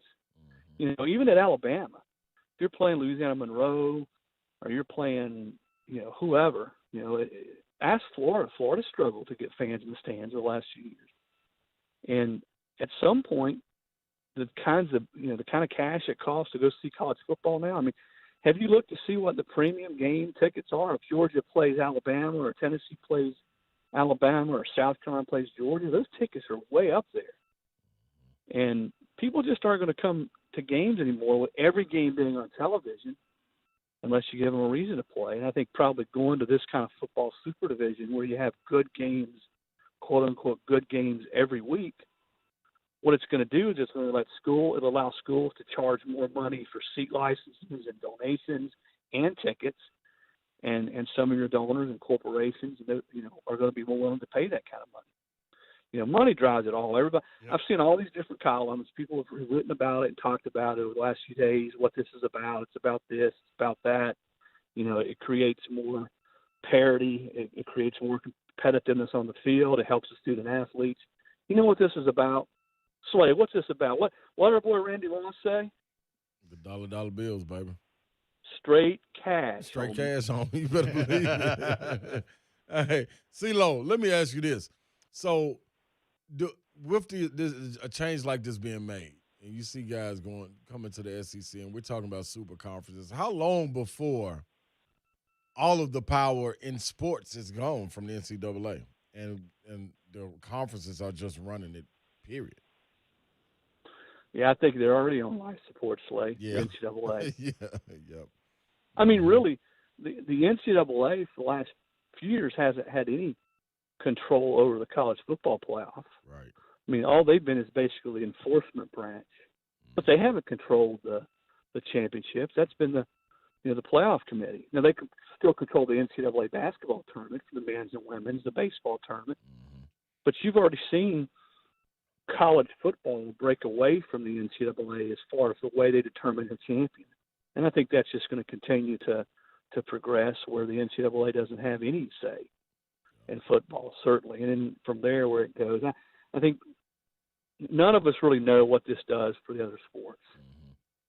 I mean, I don't know if it was on your show last week that I said this. Can you imagine that trip for the Oklahoma tennis team playing tennis over in Columbia, South Carolina?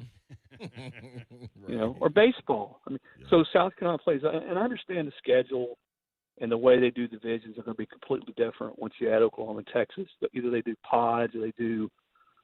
I think one thing that definitely will happen, you're going to see a game added. They're going to go from 8 games in the league to 9 games.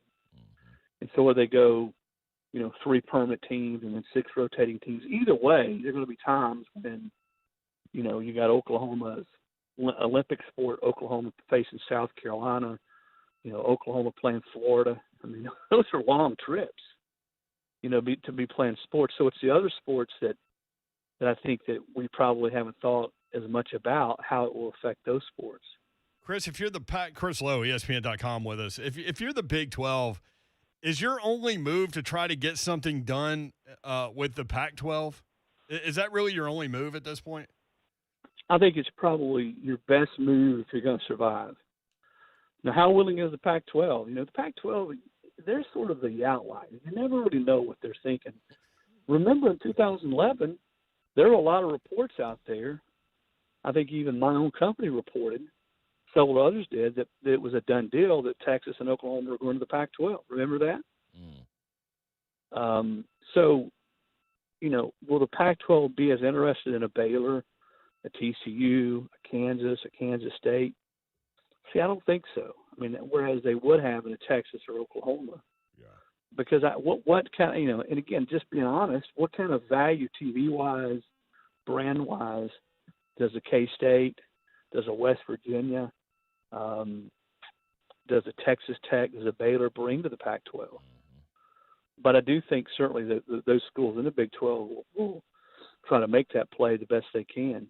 The one that's intriguing is Kansas because of basketball. Does the Big Ten, for hoops purposes, really come after Kansas? Does the ACC? But this is all these decisions right now are being driven by football.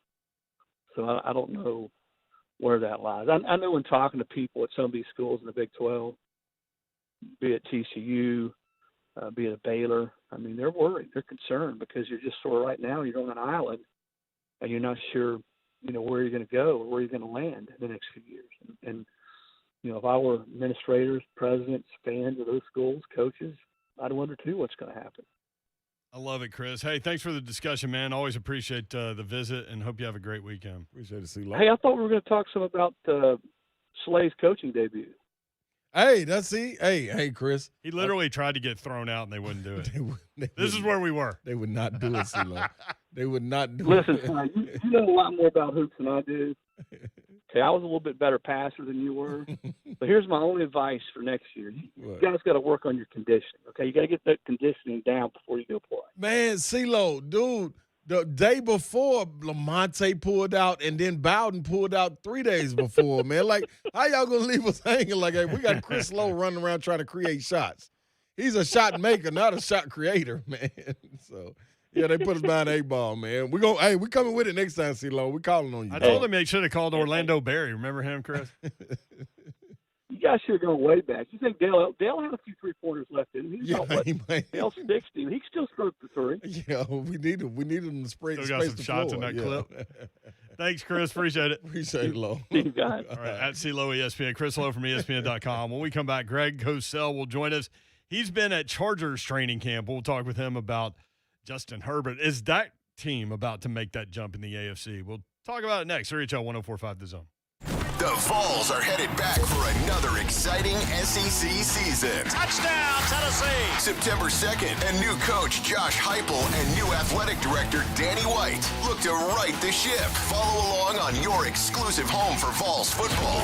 104.5 The Zone. Cedar Recovery is here to help you feel better, get better, and stay better. If you're struggling with an opioid addiction, call Cedar Recovery. They've got 4 locations.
I'm sure actual football players running around on a football field. It was, and the fact that it was 80 and sunny was, didn't hurt, because I understand it's a little steamy where you are, huh? Steamy's a good word for it. Heat index over 100 the last 3 days. So little close, as they say, a little close. Yeah. So when you look at the Chargers and kind of the direction of that franchise, last year they start out 3-9. They do win their last 4 games. I don't know if that provides momentum going into 2021, but certainly year 2 for Herbert should provide them with some of that. Yeah, and a new coaching staff, obviously. Brandon Staley, who did such a good job as the Rams D coordinator a year ago as the head coach. So that style defense will be put into play. It features a lot of split safety. We can talk about that, but they have Joe Lombardi as their offensive coordinator. Joe's, of course, spent years and years with Sean Payton in New Orleans. So there'll be those offensive principles. So this will be a different looking team than a year ago in terms of the tactics they deploy. They're kind of a fascinating team to me because they've got some talent. They've totally retooled their offensive line, which was definitely a weakness a year ago. I think with Brandon Staley there, their defense will be pretty interesting. I mean, they've got some holes and some questions on defense, but Brandon Staley is one of the brilliant young defensive minds in the game. So they're an interesting team, not talked about a lot as necessarily a contending type team. I know with Tennessee right now, people look at KC, they look at Buffalo.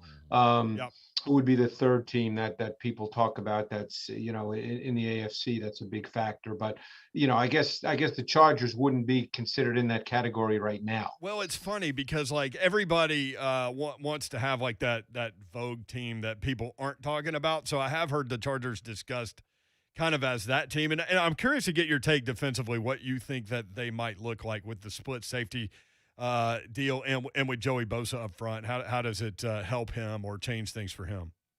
Yeah, and it's funny because split safety coverages have incrementally increased in the NFL over the last number of years. And one of the reasons for that, number one, it gets your safeties a little more involved in the run game, first and foremost. And number two, it takes away the vertical seams. Because when you're playing with a single high safety, you've got the vertical seams on each side of that safety that are difficult to defend.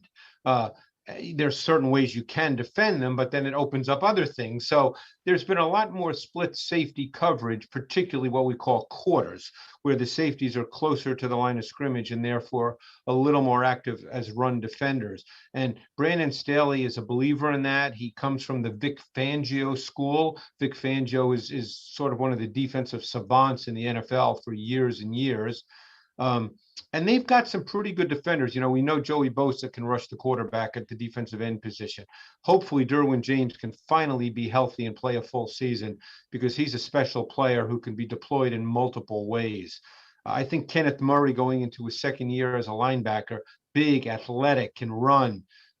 He's someone who could thrive, I think, in this style of defense. So I think the scheme will help a number of these players, but offensively is where I think they could really be an interesting team because Justin Herbert, he's a stud. He's one of the most physically talented quarterbacks in the NFL. And as I said, they really retooled their O-line, which should be significantly better. You got to see these guys firsthand out there getting to it, Greg. What do you see exactly from a guy like Eckler? Do you see him being able to bounce back from the year he had last year? Like, I wasn't too impressed about what they had last year, and I was expecting big things from him and didn't get that. Well, it's interesting because I think another thing we're seeing in the league, and I think the Chargers fall into this category, is we're seeing more of what we call 21 personnel. In other words, teams playing with a fullback. And one reason teams are starting to do that is if they have a halfback and a tight end that can split from the formation. And Eckler is that guy, and they have Jared Cook now, who's that guy. So why that's so important, Ron, is if you line up in 21 personnel, that's base offensive personnel, is you'll get the defense in base personnel. And defenses are far more predictable in what they do in their base personnel packages. And you give your quarterback much more information before the ball is snapped. And that's what you're trying to do with your quarterback. And Eckler is certainly not the level of talent that Alvin Kamara is, but I think the way he can be deployed in the context of an offense is similar. Like I said, I don't want people listening to think I'm saying he's Alvin Kamara. Right. He's not in terms of his talent, but in terms of deployment within the context of an offense, he can be utilized in a similar fashion. Greg Cosell, NFL Films with us. Justin Herbert, you mentioned 6'6", 31 touchdown passes as a rookie, only 10 interceptions. What did you see that kind of stuck out to you about him?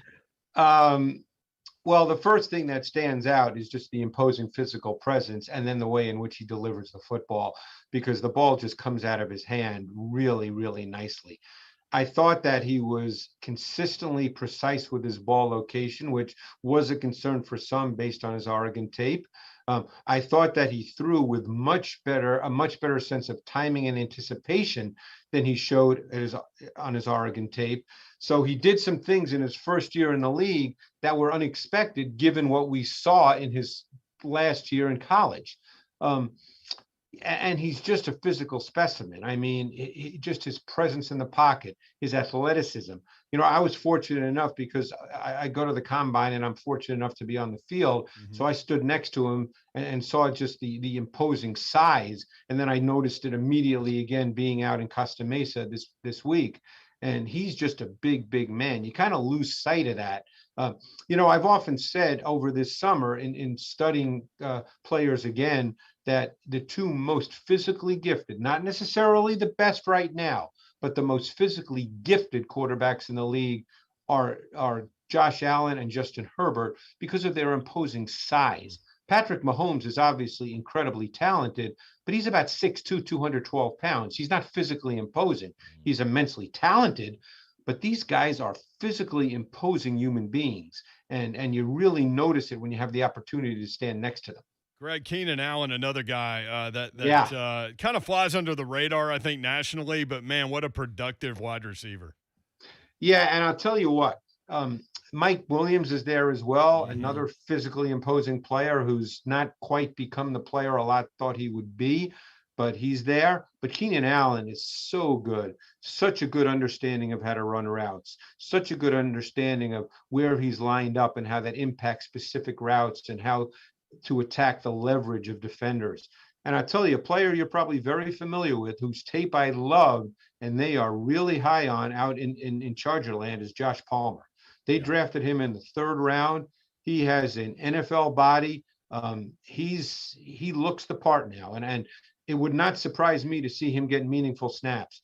You know, I'm not one of those guys that reacts to every single play in a training camp, but he certainly looked like he belonged when I was out there in Costa Mesa. I like that, man. I was going to ask you real quick, what is it about when you look at the tape on a guy like Mike Williams? He looks like he's always showing flashes and about to get there, and then it's like is it just him being banged up and not being able to get a lot of consistency, or what? You know, and that's a great question, Ron. And those are hard questions for me to answer because I don't know the player personally. So I can't speak to work ethic. I can't speak to understanding. I can't speak to all those things because you're 100% right. When you see him do certain things on the field, you say, wow, this guy should be special. Right. He's 6'4", he's probably 220-ish, give or take. He runs well. He has vertical ability. He's shown the ability to be really effective on in-breakers. He's not Julio Jones, but sometimes he looks like that when he catches those in-breakers and then takes off because he's got some juice to him.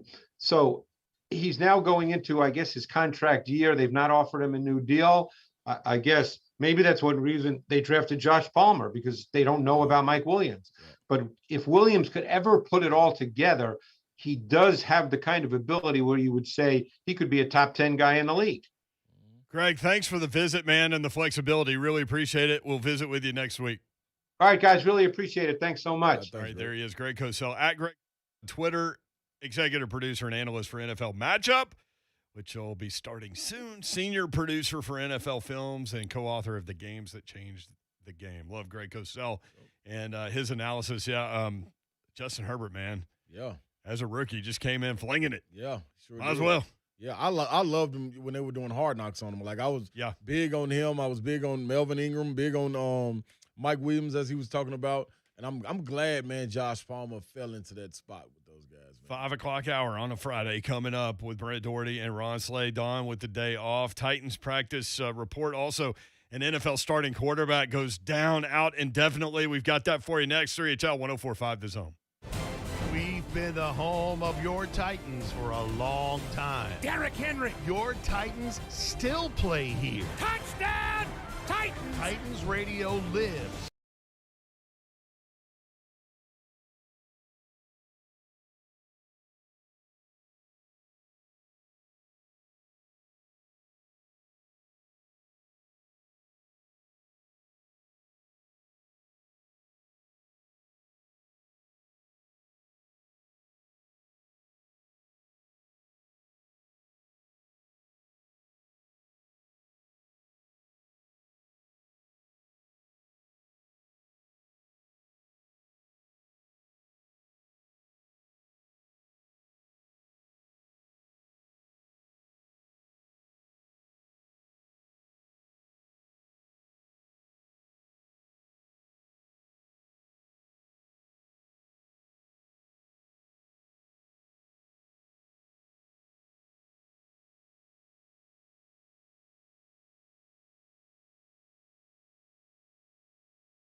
Looks like we still have a crash in Montgomery County from two separate accidents at I-24 eastbound at Highway 237, and the right lane is blocked from an accident at I-65 southbound between Highway 76 and Bethel Road. Also at I-24 eastbound at Beech Grove Road, we have an accident through there, and another wreck in Jolton at I-24 eastbound after Whites Creek Pike. Also a crash in Madison at Gallatin Pike at Due West Avenue, and as well as an injury accident at 8th Avenue at Wedgwood Avenue in town. I'm Joshua Clay with traffic on your home for Titans football. 104.5 The Zone.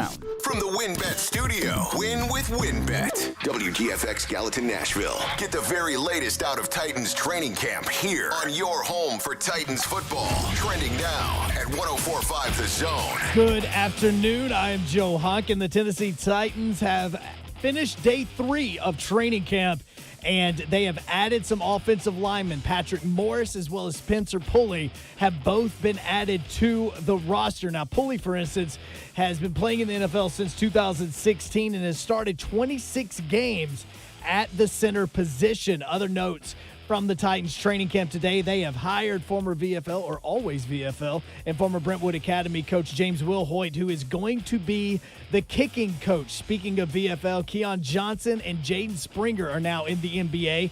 Both drafted last night. Johnson drafted to the Knicks at 21, and then his rights were traded to the LA Clippers. As far as Springer is concerned, he is a Philadelphia 76er. For all your foundation repair and waterproofing needs, visit USSTN.com. Breaking news at once for your home for the Vols, the flagship station of the Titans, and 3HL. This is 104.5 The Zone. The 3HL with Brent Doherty.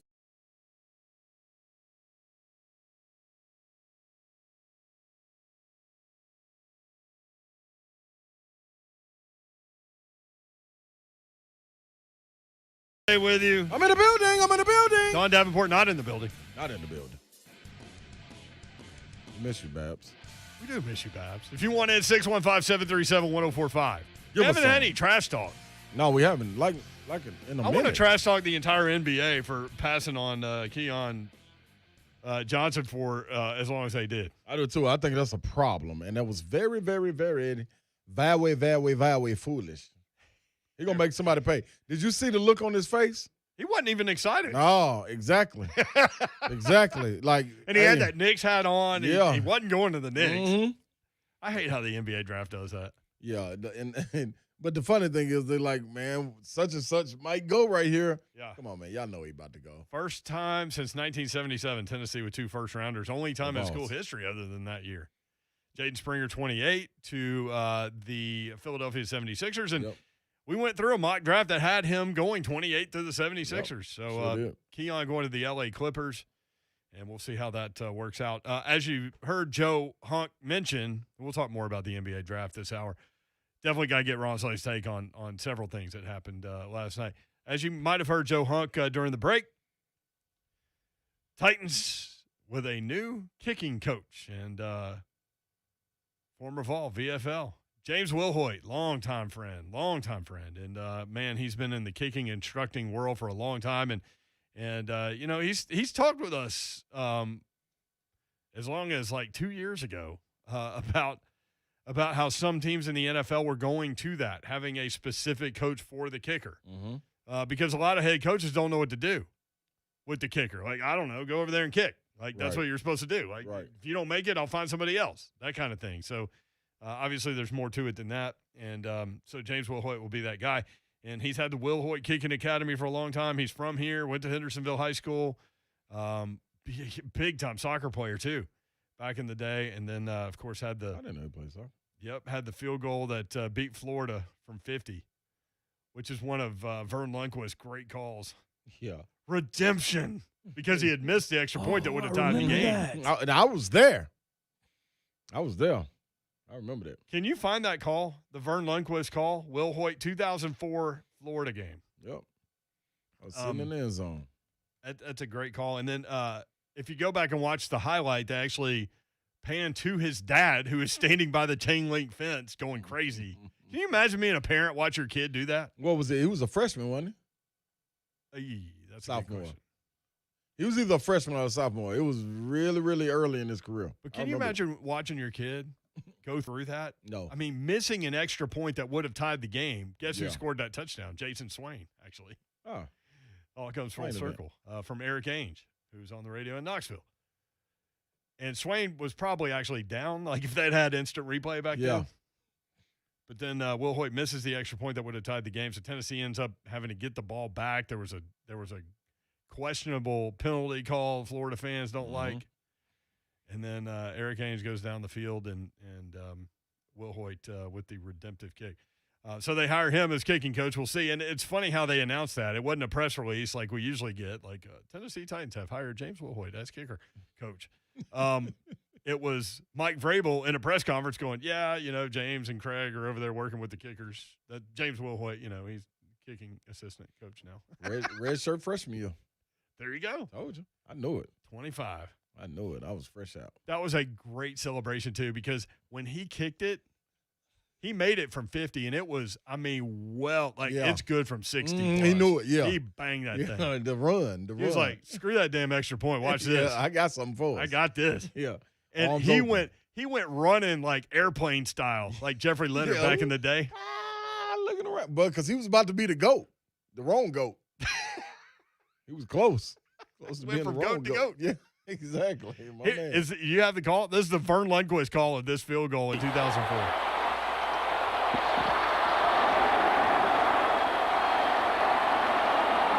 For the win. Hold is good. That's got enough distance. He nailed it. Talk about redemption. Now Tennessee's going to get an unsportsmanlike for being on the field. Yes, sir. Keep talking, Gary Gatorson. Kickoff, go back farther. Now Florida won't have time for a play, but they'll get to catch the ball a little bit closer to the goal. Talk about redemption. Man, hey, boy, I just got shit. Come on. Hey, man, listen to me. Trash Talk Friday. Come on, Vols. Hype them. Bring it back, man. Whoa. Hey, man, God. Boy. One Vern Lundquist call and you're ready. Hey, man, I'm telling you, boy. Hey, woo. I tell you what, they better not let us back on top of that mountain. They better not let us back on top of that. Whoa. Hey, boy. I'm going to be ready. I'm going to be ready. Cameo. Patty Thong. I'm out there. Let's get it. Hey, man, I'm telling you, man. Okay, hold on. We need clarification of this just for purposes in the future. What about a Patty Thong and Ron Slay? Nah, I just want us to be on top of the mountain. Okay, it don't matter. I need to want make nobody sure. be able to see me. I'll be on top of the mountain waving the flag. Y'all just see the flag. I'm waving the big T flag, too. Tomahawk Chop 22 Man. says, now play the Terrence Cody blocked field goal. No. See, now, hey, look and see Tomahawk. See Tomahawk Chop. See what you out here doing. Foolishness. Now, I do have a question about that game. What were y'all doing, y'all being Alabama? What were y'all doing in the game again? Like, what was Tennessee doing in that game? He wasn't supposed to be there. No, Lane Kiffin's only year. Yeah. Boy, now See, and Lane handled that like an NFL coach because he didn't keep trying to get deeper field position. Right. Like he got into what he thought was field goal range, and Let's then get it. we're gonna run the ball and then kick it. And Mount Cody, man, Twice. One didn't count. Hey, man. he went just like Finch and Wildcats, which you still haven't seen. No, I haven't. Finch and Wildcats don't see it. is Mount Cody. Like, I mean, he jumps up and they go slow motion, spoiler alert, on the body. And he's got that fat rolling. And then, bam, block field goal. Golly, come on, Vols. I just love college football, man. And I get it. Like, we had a couple of people call us that don't like college football. They like the NFL. Mhm. I get it. That's cool. I love the NFL, too. Without question. That's number 2 Without question. for me. Yeah. College, man, college is different, man. It's the passion. Yeah, man. It's the pride. Ooh. It's the having gone to school there. Yeah. You know what I mean? Yeah, you done grind the sweat and tears up there on the hill, man, or whatever school you went to, man. It's different. The other story out there involving an NFL starting quarterback, Carson Wentz, the Indianapolis Colts starting quarterback, went down with a foot injury today. Michael Silver says what he's hearing is it involves a bone and a ligament, and the Colts are bracing for possible surgery. He is out indefinitely. So Jacob Eason's second-year starter who played at Georgia, and I mean, you can go down right before the Hail Mary. Jacob Eason threw one of the most spectacular passes I've ever seen a college quarterback throw. But nobody remembers because of what happened after that. But that dude has a hose on him. Yeah. And Sam Ellinger is the backup now, so we'll see what happens there. 615-737-1045 is the number. At 3HL1045. We got a lot to get done in the 5 o'clock hour. Watched the Olympics this morning. Women's soccer, we've got Kevin Eltief, who's the chairman of the Texas Regents and a key figure in realignment, spoke yesterday, too. He had an interesting thing to say I want to pass along to you. A little Tim Tebow report, baseball, moves. Djokovic went down in the Olympics today. How did he get beat? All kinds of things. Trash Talk Friday. We want to hear from you. 615-737-1045. Let's get Richard in here real quick before the break. Richard, what's up? Hey, what's happening? I'm calling about that. You're talking about that Tennessee-Alabama game, and I've always wondered this. When that kick was blocked, everybody just stopped. There was still time on the clock. Could that ball not have been advanced? It would if it depends on if the football went past the line of scrimmage or not, which I cannot remember if it did. That's a great question because I don't think it did. And the other thing is that Mount Cody took his helmet off, which a lot of people were like, they should have been a penalty. Oh, yeah. Yep. I mean, there were so many things that happened that if I was in the orange, I'd have picked that ball up and ran it back regardless to see what would happen. My guess, Richard, if you'd have picked up that ball, you'd have been destroyed by like 8 dudes. But well, maybe not. Too, Thank you, Richard. Hey, one more, Big Ron. Hey, I got pretty good sources up. Family member involved in the football program, and he says that Heupel's going to change him uniforms up, and said that he wanted to.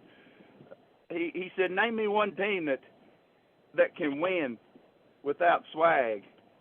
Hey. And he said, looked him right in the face, said Alabama, Oklahoma, where he came from and what he wears. But he's wanting metallic helmets. He's wanting black helmets. He's wanting black uniforms. He says we don't have enough combinations. What do you think? I like not stick with tradition.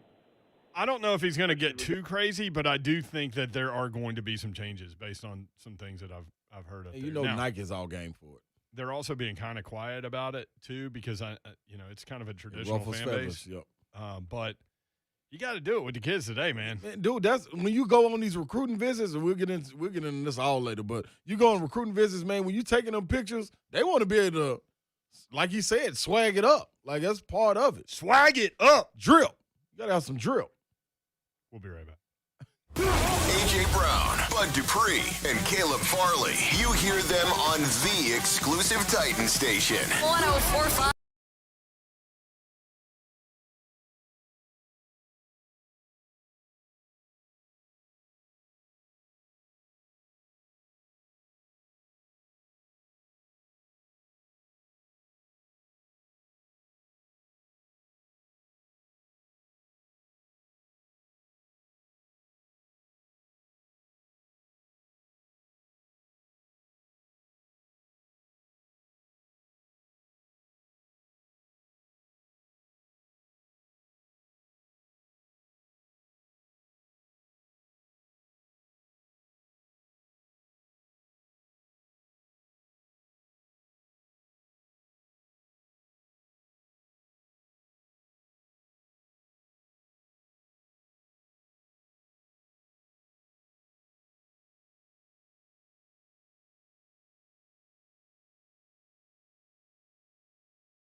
I'll swimming probably with play dolphins? some T-bone. I'll have my flippy floppies with me. But What not y'all really do? much, You get out the pontoon and just start sliding and jumping and. Yep, we're gonna get on out there. Hey, we went from Lonely Island to Lady A on that. We went just straight on a pontoon. Yeah, without question, man. You know what I mean? Jam a little bit. You know what I mean? Put your feet in the water. Maybe jump in the water. Our girl Natalie Hemby wrote that song. I'm always nervous about the water at the lake. I don't want to buy. I don't want any like driving boat responsibilities at all. Oh, I'm not. No. We got a DD. We got a Joe Hunk. Got a DD. Yeah, we got us a Joe Hunk now. I like the way we're changing that DD now to just a Joe Hunk. That's really awesome. We got us a Hunk now, and then the Hunk will be pushing the boat. So yeah. I'm going to Garth tomorrow, and I can't wait. I forgot about Garth. Yeah. Yeah, that's going to be awesome. Like first concert since COVID. Really. Yeah. I mean, Nissan. we've been to like a singer-songwriter thing again. Natalie Hemby. But like full on concert, I hadn't been in forever. Yeah. Yeah, at Nissan Stadium. That's gonna be fun. Well, is the Thunder Rose too old to do it? Does he do this? He'll do his catalog's so But I big. lose. Exactly. It's kind of like Dave. Like you go see Dave Matthews. You can go see Dave Matthews 10 times and hear 10 different shows. I think Garth's probably a little bit like that. But like he puts more energy out there on a stage during a show than anybody I've ever seen. Like it is crazy. He's running around and all kinds of stuff. I'd lose it if he played that. Oh, man. Oh, Thunder Rolls? Man, what? Hey, boy, I used to pull up to the gym banging that. Yeah. Unanswered prayers, too. I like that one. Yep. The river. The river's mine. river yours? The river's mine, man. What are you doing this weekend, Hunkster? Tornado? Well, let's see. You're on a pontoon. You're getting to go see the goat. Is your dog still pooping blood? No. Well, no, she's not. As a matter of fact, we plugged the anal leakage. All so right. It's all good. Survive in advance. Yeah, survive in advance. The anal bleeding is done. So, we're good on that. So I'm glad you get to go see the goat. I'm working on a flower bed because that's a honeydew list. So I hope you guys enjoy yourselves. Oh, we'll check on you. As I'm doing potting flowers and crap. Make sure you get all those weeds out of there. That sounds fun. They'll come right back. Come back strong. Yeah. Strong. Yeah. Hope you get to enjoy yourself. Yeah. Over there. I'll send you a picture, Hunk. That's okay. That's all right. We're good. I want to hear from either one of y'all right now because that man's going to the only concert in this world that I might kill somebody to go see, and you're getting to go on the river. So, yeah, I'm going to be in my front yard with some plants. Hope y'all enjoy yourselves. If you can't get the weeds up, put newspaper down over the top of them. Wait, are we still talking about the anal bleeding, or are we talking about the now? Which one? See, now you're just trying to see how many people are listening. Yeah, it's just I'm just saying. Wait him. It'll be gross. Look, the dog was in trouble. Okay? Grant says, I'm going to Garth to 2, and I've been playing his songs all week to get ready. There you go. Reading some of these other things. That's what I was just doing. Seth said we were talking about a Slayer concert in Nashville. I don't think that was us. If you're talking about Slayer, you talking about probably Ron Slayer. Mickey. Oh. Ron Slayer. It might have been Mickey. Yeah, I think if you're talking about Slayer, you're talking about Mickey. From Dave Wilson, ESPN college football reporter, Kevin Eltief, who is the chairman of the Texas Regents, Board of Regents, and a key figure in realignment, spoke yesterday in Tyler, Texas. He talked about his experience as a legislator when meeting with Texas A&M officials as they leaned toward joining the SEC officially 10 years ago. And he said, quote, my colleagues began to lecture the chancellor on how detrimental that move would be for the Big 12 in the state of Texas. It went on for a while, and I sat quietly. On the way out the door, I looked at Chancellor Sharp. He's Texas A&M's chancellor at the time, and the regent, and I told him, quote, you should do what's in the best interest of Texas A&M. That's your job. And if you think going to the SEC is the right thing to do, as a state senator, I fully support you. He said, I plan to take my own advice. Talking about moving to the SEC now. There you go. So, man, I'm looking forward to Big 12 football this year too. Yeah. Texas and Oklahoma fans, like, they hate each other. Yes, they do. But they're all going to be chanting SEC. Yes, they do. We out of here. So I had somebody on Twitter ask me, because I wondered, when will Texas and Oklahoma chant SEC at any point in time during the regular season, when they win or something along those lines? How many Big 12 teams, when they beat Oklahoma or Texas, will chant SEC as a mockery? 100%. Yeah, without question. 100%. Without question. It's looking like 2023 on them. I know it says 25 right now, but It's looking like 2023 from the people I talk with. Don't you think the Big Ten don't like getting left out of these situations? I think the Big Ten will add. Yep. Mm-hmm. Yep. Doesn't West Virginia to the ACC make sense too? A whole lot. Travel-wise, everything. Like there's rumors that Florida State, Clemson might jump. Saw that to the SEC. Which now that Texas A&M has played ball, Florida and South Carolina got can't nothing say no. To say. They They can. got nothing to say. It has to be 14-0 Yep. if those two teams joined it. Yep. Clemson makes more sense in 2021 than what Florida State does because, well, Florida State right now is. But the question is, do we want them? do you want Chief Osceola running down the halls of SEC Media Days? Right. That'll be fun. Ooh, that opens up. I would love to see that though, boy. They might as well just if that happens in Clemson and Florida State, just go on to fold the rest of the college football. Yeah, college football. Yeah, I mean, heck, because outside of Ohio State, you don't have any more college football playoff teams. It'll be more to win the SEC than the national championship. Without question. Ohio State and Notre Dame will be standing alone. That's the other one, Notre Dame. I know they have the deal. Their toe is kind of in the water with the ACC. Yeah. But right now, the Big Ten could put together a really good package for them because they have the second best media package right now that's out. Big jiu-jitsu on Zone TV. He's on Periscope. Brent, I'll bet you or Ron a handle of Tito's. Vandy wins more games than the Vols this year. Bet it. In. I mean big bet it. I mean that. Like, bring it to me at the station. Put it in a box. Leave it right there. Lock the door. Is that what you're saying? Cut a hole in that box. Cut a hole in that box. That's the way you do it. Yeah, that's the way you do it. We might have been open watching up the that box before this show. Make them open the box. Man. Put your junk in the box. Hey, boy. Is he? Where did he say that? Where on Zone TV? Where? Where it's did on he say Periscope. that? It's on Twitter. Periscope. Man, I can't never see what's written on He Periscope. said it's a bet. Man, Right, yes, Big sir. Please, boy. Woo. Hey, while we're taking messages, Red Dog Ryan the Spears on that one. Go there and get it. Before I get to the next thing, Daniel in Lebanon. Next up, 615-737-1045. Daniel, what's up? Hey, thanks for taking my call. Yeah, man. Slay got me fired up after playing that soundbite from Vern, that Tennessee Florida. Vern, man. I was at that game, and when he made that kick, I was going nuts with the stranger sitting next to me, and come to find out it was Sean Bryson. Oh, yeah. Well, he had a Florida moment too, right up the gut. He did. We were celebrating like we were best friends, and then I found out later it was Sean Bryson. I was like, I can't believe that. And then I was also at the Cody block kick, and I remember getting cigar smoke blowing in my face, and I was ready to fight Alabama fans. That was miserable. And but to Slay's point, man, if we ever make it back to the top of the mountain, and y'all know this just as well as I do, dude, Tennessee is such a sleeping giant. If we start clapping people's cheeks again like we used to, God, Tennessee fans are going to be running rampant, and I can't wait for it. If it ever happens again in my lifetime, Yep, I and pray everybody to God else is going to hate them all. Hate them all. That's quickly. fine.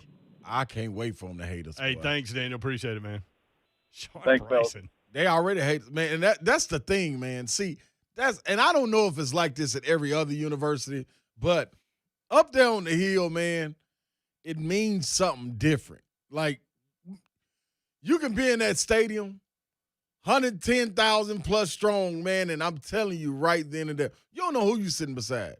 Like, I've been sitting beside people, and I'm up there losing it because I'm a fan of the game itself. No, and these people are all like, man, at that game, I was sitting next to Ron Slay. Exactly. And I'm going wild, just like he said he was. Man, you never know, dude. You never know, man. It just means something different, man. It means something My different. wife's always like, you need to watch your reactions because people might know who you are and stuff. And I'm like, I don't care. I definitely don't care. Them games at the games.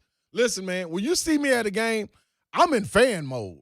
Me too. That's what I'm saying. Yeah, like I can go sit in the press high-fiving box and all if I that. don't want to do this. Exactly. I don't want to be up there. I don't want to be up. That's why, man, I want to see. I hope Eddie, Coach Eddie, can bring that same flavor back to Tennessee State, man. Because, dude, they got the same type of impact on the city. When you bring that history out, it's just like that, man. It's no question. They waiting to support, man. But Tennessee, though, we like the New York Knicks. Like, it's just better for basketball when they're good. I'm telling you, we ain't no dumpster fire like. Well, I just snotted myself. Tennessee's like the New York Knicks. They are, man. It's I good don't- for basketball. I don't know man. if everybody else agrees with that. Well, they I do. just don't. If they don't, they hiding and then they lying to themselves because it's a dumpster fire. The Knicks was a dumpster fire, but it's on the way back. See what Julius Randle and them did with Thibodeau? I think his point, though, is it's not necessarily good for college football if Tennessee's good. Is that where you were going? Yeah, because that's No, what it's that's great for college Because that's when I football. think of the Knicks. The NBA is so much better when the playoffs are happening at Madison Square Garden. Like I would say, like maybe USC would be that team that I would say college football's better when USC's better. I'm straight on them. I'm straight on them. Or Texas is better. I'm straight on them. Straight on them. Or Florida State Straight is on them. better. Straight on them. I'm straight on that little bit of stadium. Man, you know I'm so Walker? disappointed. I'm so disappointed in Doak Walker. You were going to take a drink of water. I Now was, you put it man. back yeah, down. I got to put it back down because I'm so disappointed in Doak Walker, man. I went down there to a game to see them play. Oh, yeah, they don't care. Man, all that history down and see, this is what I'm talking about, Hump. That's why it ain't no comparisons. Miami's the same way. Yeah, that's amazing, man. Do they know the history that's running through that stadium?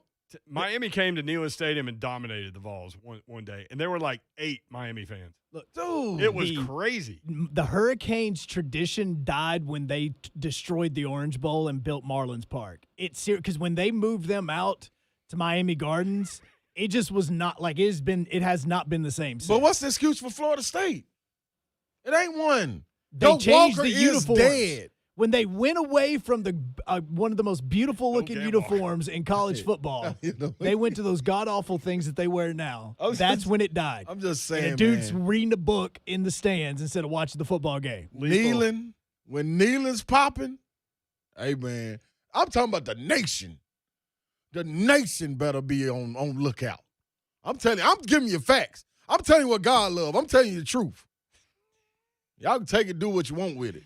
I'm telling you the truth. Lethal Latin on YouTube. Bro, I'm dead. I'm straight on that. Yeah, you feel me, Lethal? All right, man, I'm straight on that, man. I don't know what Hunk talking about. Hey, man, listen, man, it's Trash Talk Friday. I'm just taking this Hunk talking trash. But USC, they got the history too. But, man, when it's going up out, see, that's way out west. We ain't even really considering them what they got going on. They need to get their whole little conference together first and foremost. Because what we about to do as the SEC is take over. I'm telling y'all, man, you better be on the lookout. It's Trash Talk Friday, and I'm talking.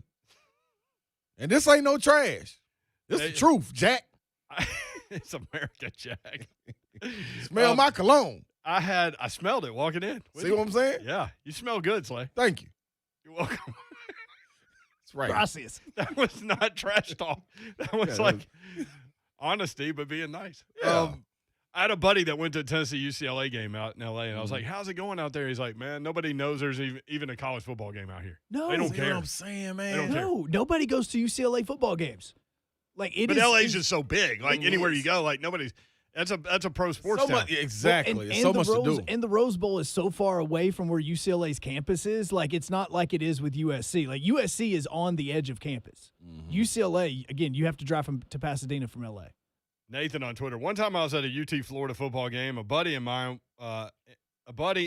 and I were sitting next to Jason Martin. We got drunk. Talked to him. Told him I was going to get him a Diet Coke. We left at halftime. I never gave him his drink. LOL. Yeah, see, hey, let me tell you something about that too, y'all. Now, I'm the type now. Don't do me like that now. Don't do me like they did. J-Mart from J-Mart and Ramon, is that what he's talking? Yeah. Yeah, see, don't do me like that, man. If you tell me you're going to give me a drink, go get me the drink, and I'm a funnel it with you, guzzle it with you, whatever with you. Well, now you can get more than a Diet Coke. There you go. And then I'm going to tell them, guess what? I done told people, hey, man, meet me at the tailgate. Because, you know what I mean, this ain't the place for that. We partying right here. But as soon as we get to the tailgate, I'm going to really show you how to turn all the way up, buddy. This is why Slay cannot be in the press box. You can't be in the press box. This is the exact reason right here. This is the reason why. Go in the press box. Yeah, I ain't got no time for that. Because, man, it flows through me differently. But guess what? Trust me on it. I go somewhere else. I go, like, if we go into Vandy in Georgia or Still don't somebody. Do it. Still don't do it. Just use it to get into the stadium. Yeah, and just then go and do my thing. just go somewhere else. I've done that plenty of times. I did that at Tiger Stadium. Talking trash on Twitter. UT will make it back to the top of the mountain when they lower the mountain. Let me tell you the problem with him. That's the problem with him. really funny though. what's your name? Jiu-Jitsu? Jiu-Jitsu. What's his name? Cobra Kai. What's his name? What's his brother's name? Who we Jiu-Jitsu. talking to? Jiu-Jitsu. Listen, see, you lost, brother. You know what I mean? Yeah. And that's all right. You know, that's why they got the lost and found. I just want you to go stick yourself in the little bucket. Somebody will find you. Don't even worry about it. The piss bucket? Yeah, it won't be us walking up the mountain because we don't need you. We don't need you. Everybody can't walk up this mountain. So you lower the mountain for yourself. You go sit on the hill. We'll go to the mountaintop. The hill ain't that high. You know, some trails go straight to the top. Other trails just kind of wander around the mountain. And go on it up. takes a long time That's to get the one there. Jiu-Jitsu on. You got to zigzag. That's the one that Tennessee's That's the one on. we on. Yeah, you got to zigzag. Yeah, like yeah. Slay, getting away from the BB. Yeah, see? No. Sometimes you got to take the BB, and that's what we doing. We taking the BB. Pop us. We all right. We going to get up to the top. We got the best cut man in the corner, Josh Heupel.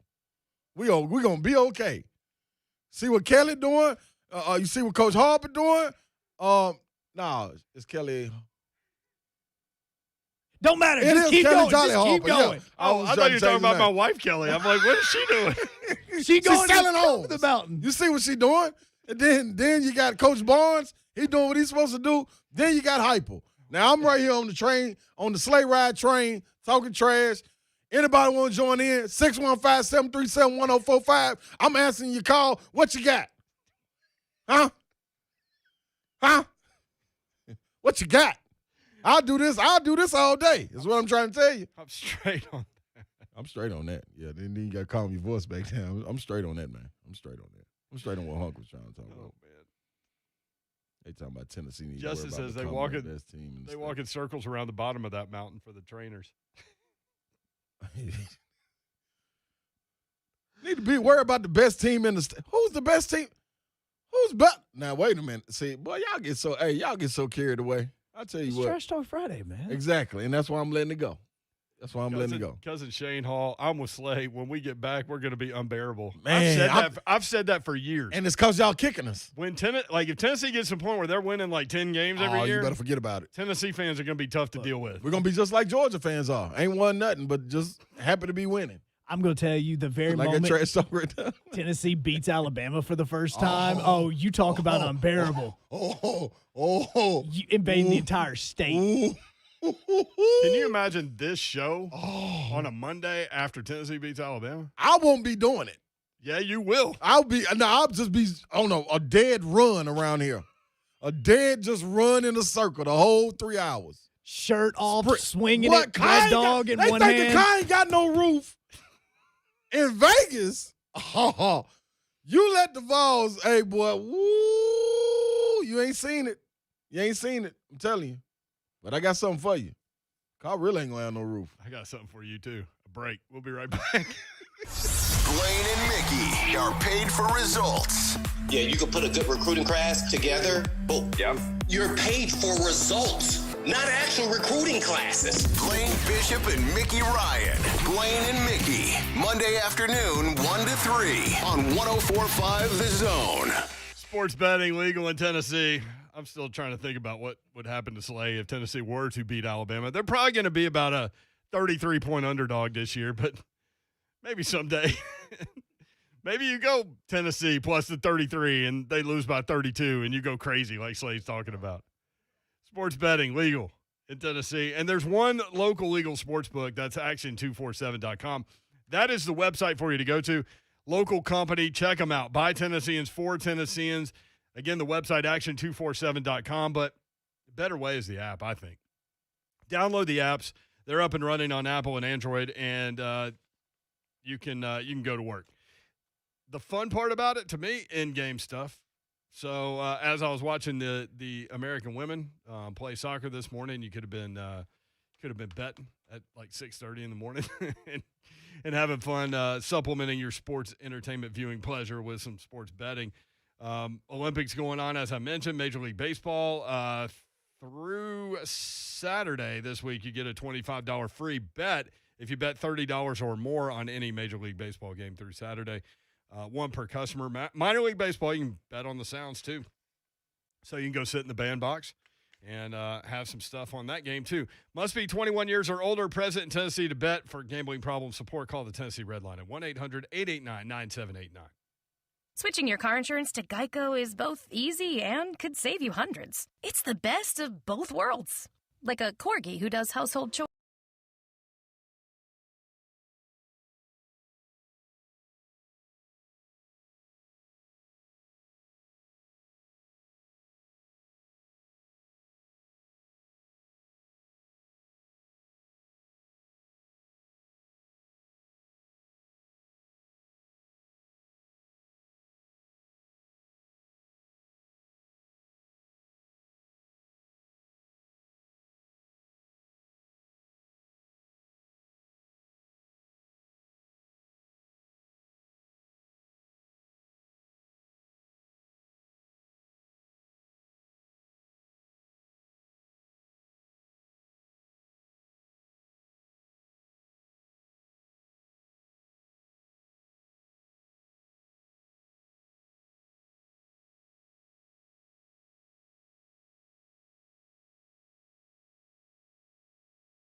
Another love grows cold on a sleepless night as the storm blows on out of control. It's us, balls.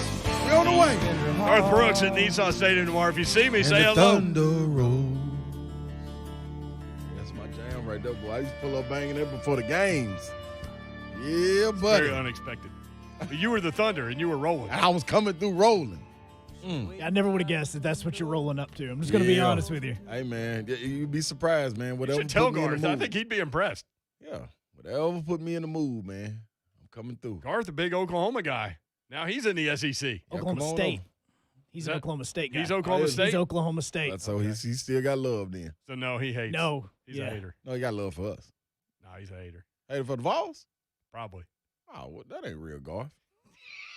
Ain't nothing about that real. Garth, call in. Let us know. Please. You like the Vols? 615-737-1045. Kix Brooks calls in randomly every once in a while. Have I told you that, Honk? No, you have not. So I'm going to feel ready really for that. weird when that happens. I mean, He's more of a football season guy, so when the Titans start playing, he'll call a few times. Be on your horse, Honk. Be ready. I bet. I'm expecting it Kix now. is the best, man. That guy, he's awesome. Tennessee, 2 first-round picks for the first time since Ernie and Bernie went in 1977. Only other time in school history. Keon, number 21 to the Clips. Jaden Springer, 28 to the 76ers. Tennessee and Gonzaga, the only schools with multiple first-round picks this year. The SEC had the most first-round picks out of any conference, Slay. Hey. It doesn't matter what sport. It just means more, man.